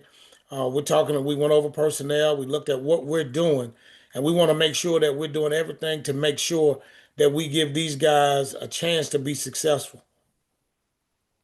Thank you, Coach. Good luck against Fresno State. Thank you. Question goes to Dr. Cavill. Dr. Cavill, inside the HBCU Sports Lab. Good morning, Coach Grady. Good morning, Dr. Cavill. How are you? I'm doing well. Appreciate you asking that. I want to talk about, you really broke down in terms of offensively, being able to put up the numbers, but what did you in was the turnovers. Defensively, it sounds like you believe that they got tired in the third quarter as you gave up 360 some yards. Can you talk a little bit more about the defensive side of the ball and where you think they are at this time? Well, I thought we played for the most part for the better part of the game. I thought we played well enough to win defensively. I think there was the times where we had turned the ball over, sudden change, and the guys went out and held Alabama State to a field goal or a couple of field goals, and so that shows that those guys had the mettle to go out and you know, hold them to field goals, because when you do that, then that keeps you on the ball game. And then, you know, again, there comes a time where you have to score, you have to protect the football, because those guys gonna get tired. They're gonna get worn down, and when that happens, that's when you start seeing guys really starting to get away sometimes from the techniques and the fundamentals of, you know, like late in the ball game where they were chasing the ball with the misdirection of the screens, and we get there and we got to wrap up, but we got to bring our feet. We get to a point where we start lunging, and then defensively with some things we did some things from in terms of, we got to make sure, you know, it's human nature, especially defensively, when there's a turnover. Sometimes, as coaches, we want to get the ball right back, but sometimes you have to just exhale and take a breath and keep everything in front of you, and allow those guys to play those plays, because you know sometimes you bring a lot of pressure, and it's all it takes is for a guy to not fit his gap right, or a guy, you know, to not have his eyes in the right place, and now you got a guy wide open. You know, just like after the big return right after touchdown, we had the big. We gave up the big return, and 2 plays later we gave up a big touchdown. Well, you know, we watched it yesterday, and we got guys, you know, guys jumped out of the gap and we're in man coverage. And so, you know, when you jump out of the gap and and we're in man coverage and there's nobody on that side of the field, then it leads to the touchdown. And those things hurt. But we just have to continue defensively to stay sound. And then we gotta be opportunistic. There were times where we had a chance to get interceptions and we weren't in position and we were sometimes going after the hit as opposed to going after the interception. And you talking about and that was a redshirt freshman playing that much in a game, and so it's a learning experience for him. And we're gonna continue to teach and show, and we'll continue to get better. Thank you, Coach Gray. Thank you.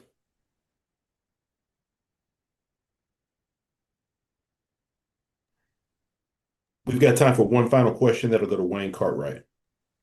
Coach Graves, with the sitting at 1-2 and the prospect of maybe being 1-3 after this week, how do you evaluate yourself as the head coach, your performance thus far, and also your offensive and defensive coordinators, Mark Frederick and Mr. Henry? Well, I don't evaluate myself until after the end of the season. There's certainly things that we need to do and we'll do better. I think I like what we do schematically on offense and defense. I think a lot of times, again, we offensively we can move the football. We got to put the ball in the end zone. We got to stop, the turnovers. We're talking about just paying attention to detail, ball security, something that we work on throughout the week. And we got to be detailed about the details in terms of protecting football defensively. I think Coach Miller does a good job of getting those guys aligned, and we're getting after people. We did a good job of containing a very good quarterback on Saturday. And like I said, we got to a point where we were trying to force the action sometimes because, we were going right back out there. And we just got to execute. We got to execute, and we gotta win the field position game. We got to win the special teams game. Surely, you always want to be better. Nobody thought that, or certainly I didn't think that we'd be in this position now, as well as the players. But here we are. That's the reality. And so the thing is, you got two options.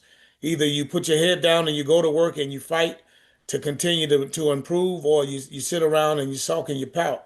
That's not what we're going to do. That's not what we've ever done. And I've never been that type of coach, and I'm not going to start today. So I've been a winner. Gonna continue to win. We're gonna work to win and find ways to win.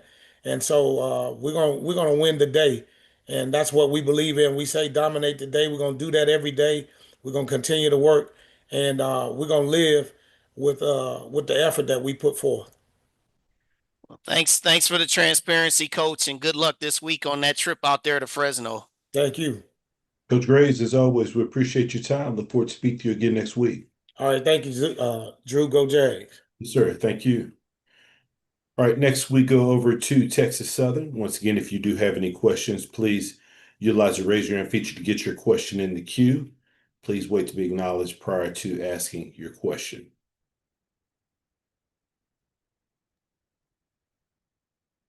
Happy to be joined by Coach Dishman with Texas Southern. Good morning, Coach. Good morning, guys. I'm turning my video on.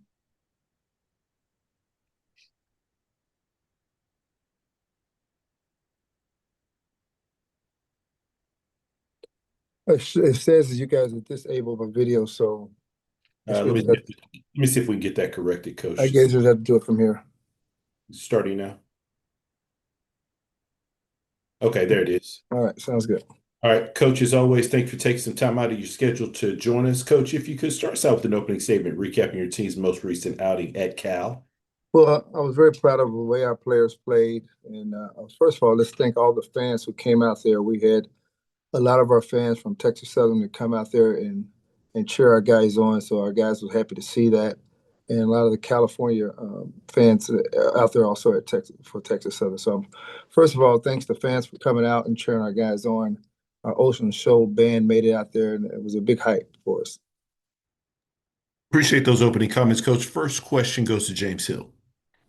Hey, Coach, I hope you and everybody on campus are well. What are your takeaways coming out of Cal Berkeley as you get ready for Lamar? Well, first and foremost, Cal has a 25 million plus revenue sharing budget. So my take is that our guys was ready to play. We was in the game. Second half adjustments, wasn't too fond of our second half adjustments. That game was for us to win. Every time you have a coin toss, you expect to win the game, and we just didn't win the game. Next question goes to Doc Holliday. Coach Dishman, how you doing this morning? I'm doing well. You? All right, I'm doing good, doing good. I want to move away from the Cal game because I know everybody want to take a lot of what you didn't do right or what you could do right from that game, and want to go ahead and focus on Lamar. Lamar is coming off of a big upset win over South Dakota. What did you see about this team? You feel like they're where you can kind of exploit some of the things that they do on offense and defense in order to win the game? Well, Lamar is a very good team. Their defense, they have very good defensive backs. They play well on defense. The quarterback put them in right position to win the game. So we have we gotta fight for this game in order to win this game. Okay, now you need me to come out the edge on defense. I can do that for you. No, we'd be okay. Okay, well, I appreciate the offer, though. All right, you have a good one, Coach. All right, have a great. Next question goes to Perry Daniels. Coach, that week 1 to week 2 improvement. Talk about that in the Texas Southern, your team. Talk about what you saw where your program made improvements this week. Well, special teams wise, I thought we improved. We had a lot of young guys on special teams, and we took the ones who want to really play special teams. Special teams is so important for our team. If you don't play special teams, you won't play offense or defense. So we had a lot of our freshmen in there on special teams, and they played very well. Was that the only area, Coach? Well, it's a lot of areas that we can improve on, and we will improve on. And as we go off, our goal has always been the same. We didn't accomplish one of our goals, but right now we're turning our goals on of winning the West. And we have a very good team here, and we can win the West if everyone stay on the same page. Thank you, Coach. Good luck this week. Thank you. This question goes to Jason Bristol. Good morning, Chris. When you look at the film defensively, what impressed you most about what you were able to do against Cal, given that I think the halftime score was only 11-0? Yeah, defensive, our guys played very well. They was up for the challenge. And like I said, Coach Parker do a tremendous job of getting those guys ready and going. Not just Coach Parker, our whole defense staff done a great job of get those guys ready and going to play such a team like that. Like I said, with Cal having such a big budget over us, but that's what it is. And that's what the way football is now. Next question goes to Dr. Cavill. Kenyatta Cavill. Dr. Cavill is inside the HBCU Sports Lab. Good morning, Coach. Dr. Cavill, how you doing? I'm doing well. Glad to say I can bring a little smile to your face. I always see you on campus, man. Yeah, I appreciate you. Treat me real well. Coach, I wanted to ask you a little bit about the defensive side of the ball. Obviously, Labor Day Classic defense played relatively well, but particularly first half, you talked about second half not doing the adjustments that you wanted to see, but that first half they played really well.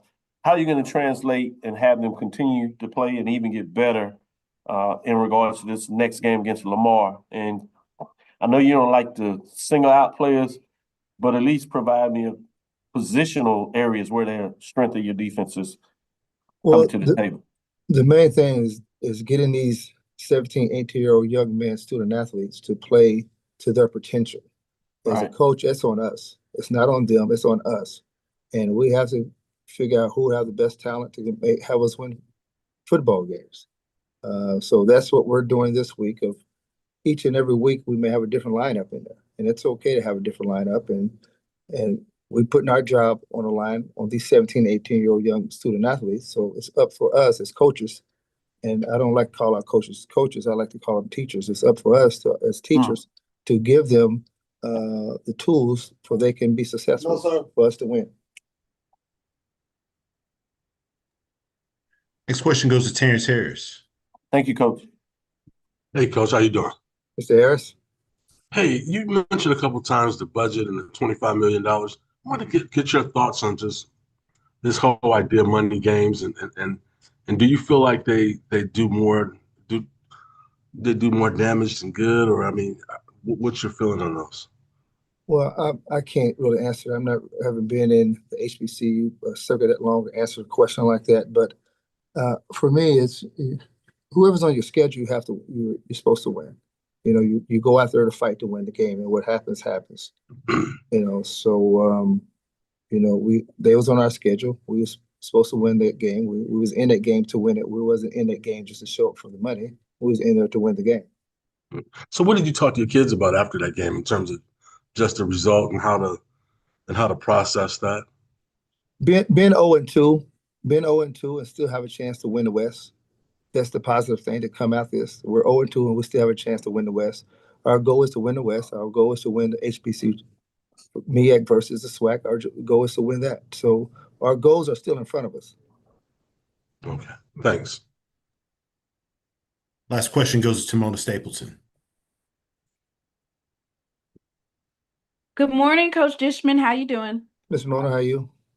I'm great. Thank you for asking. First off, I just want to let you know I'm still available if you need a dual threat quarterback.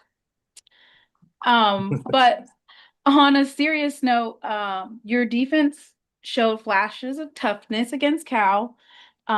Despite the loss, Isaiah Bogarty, he led the way. I think he had like 10 tackles. And then he had Matthew Cooks and Jason Patterson.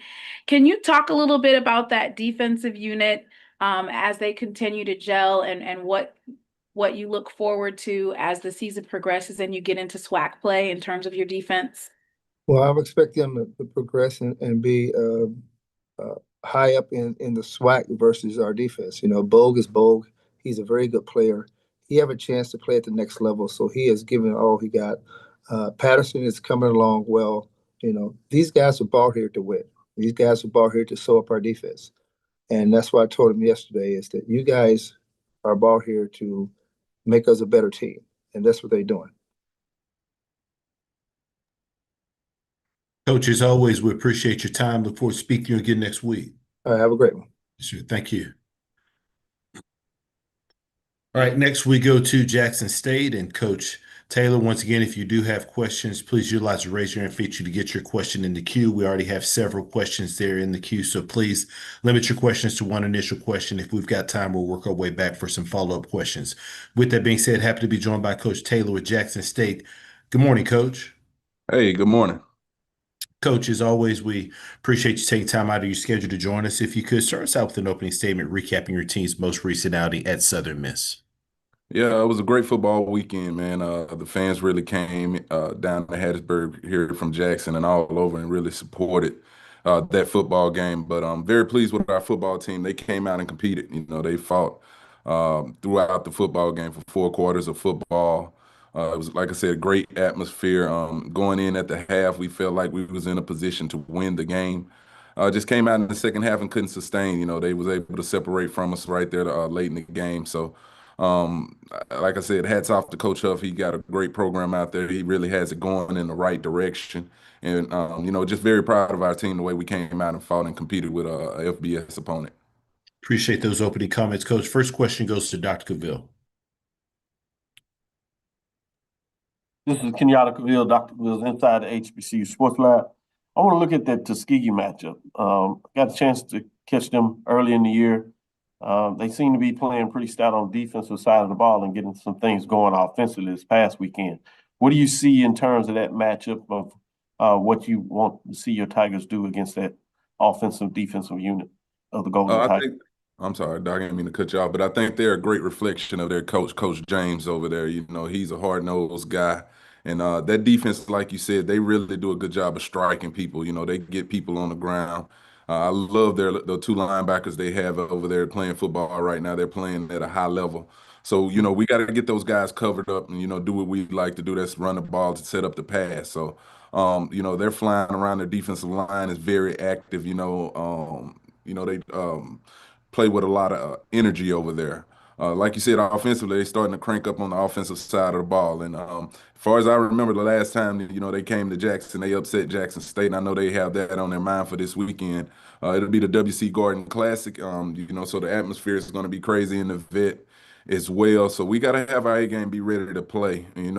Coming off this loss, I was very pleased how our team came back and responded with the work on yesterday's practice and walkthroughs, film studies, and everything. So, we got to shake this past week up and off and get ready for a very good 2-0 Tuskegee team, Doc. Thank you, Coach. I look forward. I get to get in town for that matchup. So I hope Yeah, I heard you'll be here. action. Hey, I heard you'll be here, so I'm looking forward to seeing you. All right, appreciate you. All right. Next question goes to James Hill. Hey, Coach, I hope you and everybody in Jackson are well. When you go back to last weekend, the only time you didn't score is in the third quarter. Can you talk a little bit about the game down in the hub and how you can use that as you get ready for Tuskegee? Yeah, I mean, definitely can use it. You know what? I'm real proud of our defensive line and our offensive line, I always say. But when you go against those type of teams, those FBS opponents, can your defensive line get after the quarterback? Can your defensive line stop the run? And I thought we did a great job of both of those on this past weekend. Again, we rushed, without talking about our offensive line rushing over 200 yards again in a football game. So, those are things when you can do that and go and compete with those teams on that level, you got the making of a good football team. And, that's why I say I'm so pleased with how we went out there and fought. A big emphasis for me was the tackling. We got people to the ground in that game. They got the player of the year over there in that quarterback. He's really good. He's going to be a force in that conference for them. And we got after him. We competed with him throughout the game. So, like I said, I can't say enough about our program right now. Have a good week, Coach. All right, you too. Next question goes to Doc Holliday. Coach TC, how you doing today? I'm good, Doc. How are you? Doing good. Going back into this game, the glaring issue was the penalties, 12 for 87. But you also ran the ball well, and basically you were even killed with the team with Southern Miss throughout this whole game. A lot of people ask about, are you opening up the playbook as far as offensive wise, and they want to know like who's really actually kind of calling the plays. But what are your thoughts about that, and what do you want to tell Tiger Nation about the offensive play calling? Yeah, I mean, like I said, we're doing what the things that we need to do in order to compete and win football games right now. Coach Real and Coach Manning, they're doing a good job of going out there, schematically, giving us an opportunity to win, and that's all I can ask, those guys to do. The penalties is still a problem. I definitely have not been ignoring it. It was a big emphasis again in yesterday's meetings. And it's just the discipline and just being locked in. They were able to extend a couple of drives off some, us jumping off sides. We had the false starts and everything. So that's some stuff that can be corrected. It's not like we got out there getting personal fouls and things like that. It's just those little tidbits, corners competing and getting the pass interference calls. We got to improve the technique, be locked in those moments. But the scheme is pretty much the scheme. It's the similar things that we did last year. As an offense. And I trust those two guys to go out there and get it done. It's early in the year. And I think these same questions came about last year, and we're going to continue to play football. We're going to continue to press and do the things that we hang our hat on here at Jackson State. I appreciate you, Coach. Good luck next week. All right. Appreciate it. Thanks, Doc. Next question goes to Perry Daniels. Good afternoon, Coach. Hey, Perry. How you doing? I'm super fantastic, Coach. Your linemen, yes, they were impressive offensively and defensively, but watching this game, the most impressive thing to me from the Jackson State program was the open field tackling. Yeah. You guys were able one-on-one each time to make great open field tackles. When other teams in the conference are struggling with this early on in the season, how is it that Jackson State is able to look so good in this area? I have to, hats off to our strength program, Coach Beef and our strength coach and everything he does with those guys in the offseason as far as getting them physically ready to play. The things that we pride ourselves on here, is being a physical football team. And that starts with open field tackling. We do a good job of working each and every day in practice, defensively, even offensively. We getting turnovers and stuff. That's just something that we work. We got to be able to get guys and players to the ground. And like you said, when you're playing an FBS opponent, it's good to see those type of things when you can go out there on early downs that they may throw something short, or a running back breaks through, and you got safeties, linebackers, D linemen can get those people to the ground. You got the right personnel as far as your strength team and everything that's doing the right things to get these guys playing and performing and striking at a high level. Thank you, Coach. Good luck. Thank you. Appreciate it. Next question goes to Tmone Stapleton. Good morning, Coach TC. How you doing? Good morning. How are you? I'm good. Thank you for asking. So Coach TC, your rushing attack, the defense, and the special teams, I feel like they've all been performing at a high level. The missing piece is the long passing game. So we've had some drop passes and missed opportunities. What type of changes are you going to do this week to finally get that last cylinder firing? Yeah, I think that is well said. That's the one piece that that we have to improve on. I think it's the offensive pass game overall. To be honest with you, with all the talent that we have out there on the perimeter, we got to get more more vertical passes down the field, and we should be more explosive at this point. But like I said, it's early in the season. We got one more out of conference game going into this weekend to try to work on things like that before we get to and then we'll have the bye week, of course, after next week. But yeah, that's something we have to address. It's something that we're working on as coaches, because when you talk about a Jonas Fortillion, a Shamar Savage, a Nate Rembert, Janalen Dupree, all these dudes can really stretch the field.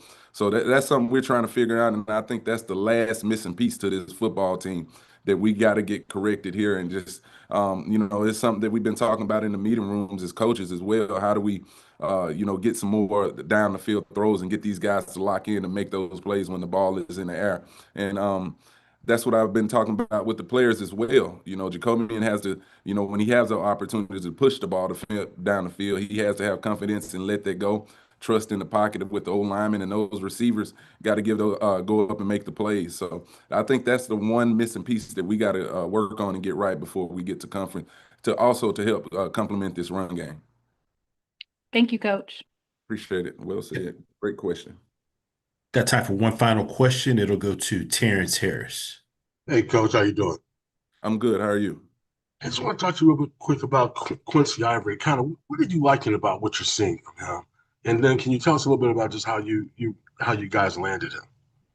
Yeah, I mean, Quincy Ivory is going to be he's going to be a force in this league going forward. You've seen it, the last couple weeks he's been lighting it up at the outside linebacker defensive end position. But he's a guy you can plug in a lot of different places on our defense, and that's what we like about him.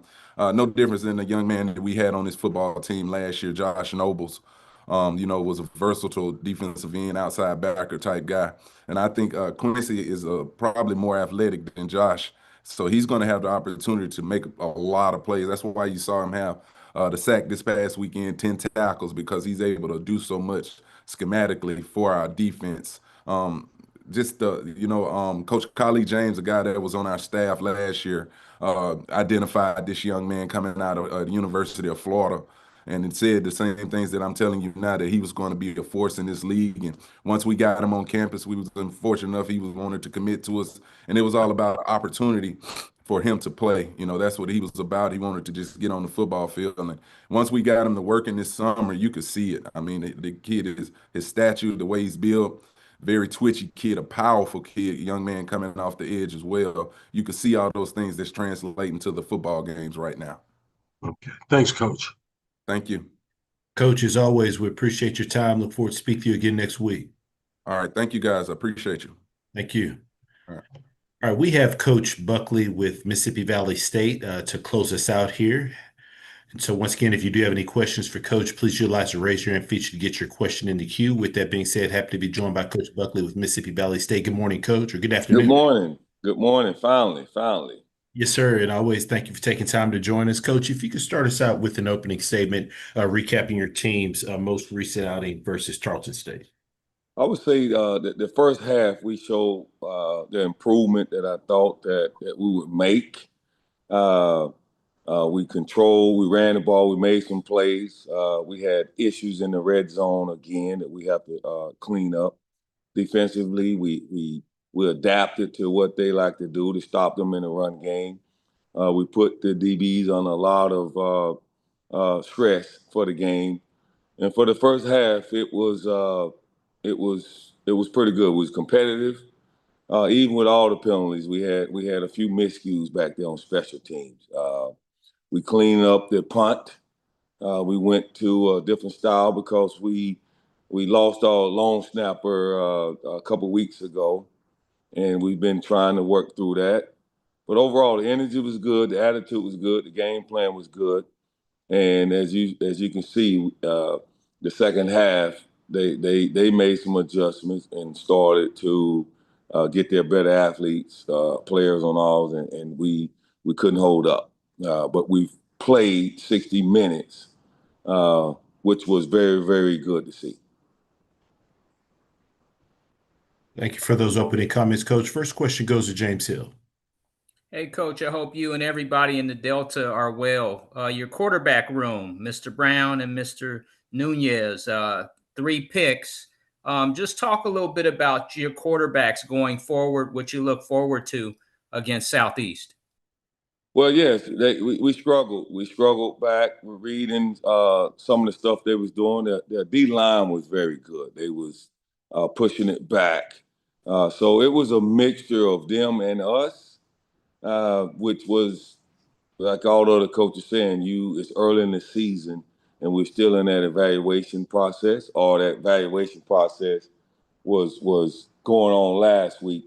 This week, we're going to narrow it down some more and get the guys going that need to be out there, that have earned the right to be out there. Have a good week, Coach. Thank you. Next question goes to Dr. Cavill. Kenyatta Cavill, Dr. Cavill's inside the HBCU Sports Lab. Good afternoon, Coach Buckley. Good afternoon. I want to talk to you a little bit about offensively, going back to Southern game, did a lot of good things in that matchup. And even in this one, even though the score got away, there was some good things going on. But I imagine you want to see some more in your running game. Couldn't really crack the 100-yard mark as a framework in the last 2 games. Can you talk about what are you seeing in your game offensively from the running back position and what you would like to improve on? What I saw in the fourth quarter is what I was telling the OC, Coach Parker, I wanted to see. I feel like we moved the ball. The backs ran hard. We need to see more of that. I mean, if you controlling the line, obviously that's O-line and D-line. Yes, sir. Everybody talks about getting physical. We are trying to do that. Obviously, everybody wants the players. It's one of the things that we are making adjustments. We're trying to run it. We're trying to do, and it's one of those things that we have to continue to improve and develop. Thank you, Coach. Good luck this week. Thank you. Next question goes to Doc Holliday. Coach Buckley, Doc Holliday. How you doing this afternoon? Doing well. I want to ask you about your defensive line, particularly trying to get pressure on the quarterback. What is the things you want to try to improve as far as when it comes to getting pressure to the QB with your defensive line, or also with just either with your front seven? Oh man, trying to create more one-on-ones. As you can see, our defense is kind of hectic. We try a little bit of everything, and for us right now, the linebackers are getting involved because we're bringing them, trying to create those one-on-ones to see who can, where can we generate that pass rush from. We will consistently and always make adjustments. So the lineup, the different combinations, This is all about getting better, competing, and getting the best 22 on the field. In our case, maybe the best 44 on the field, because we do play a lot of people.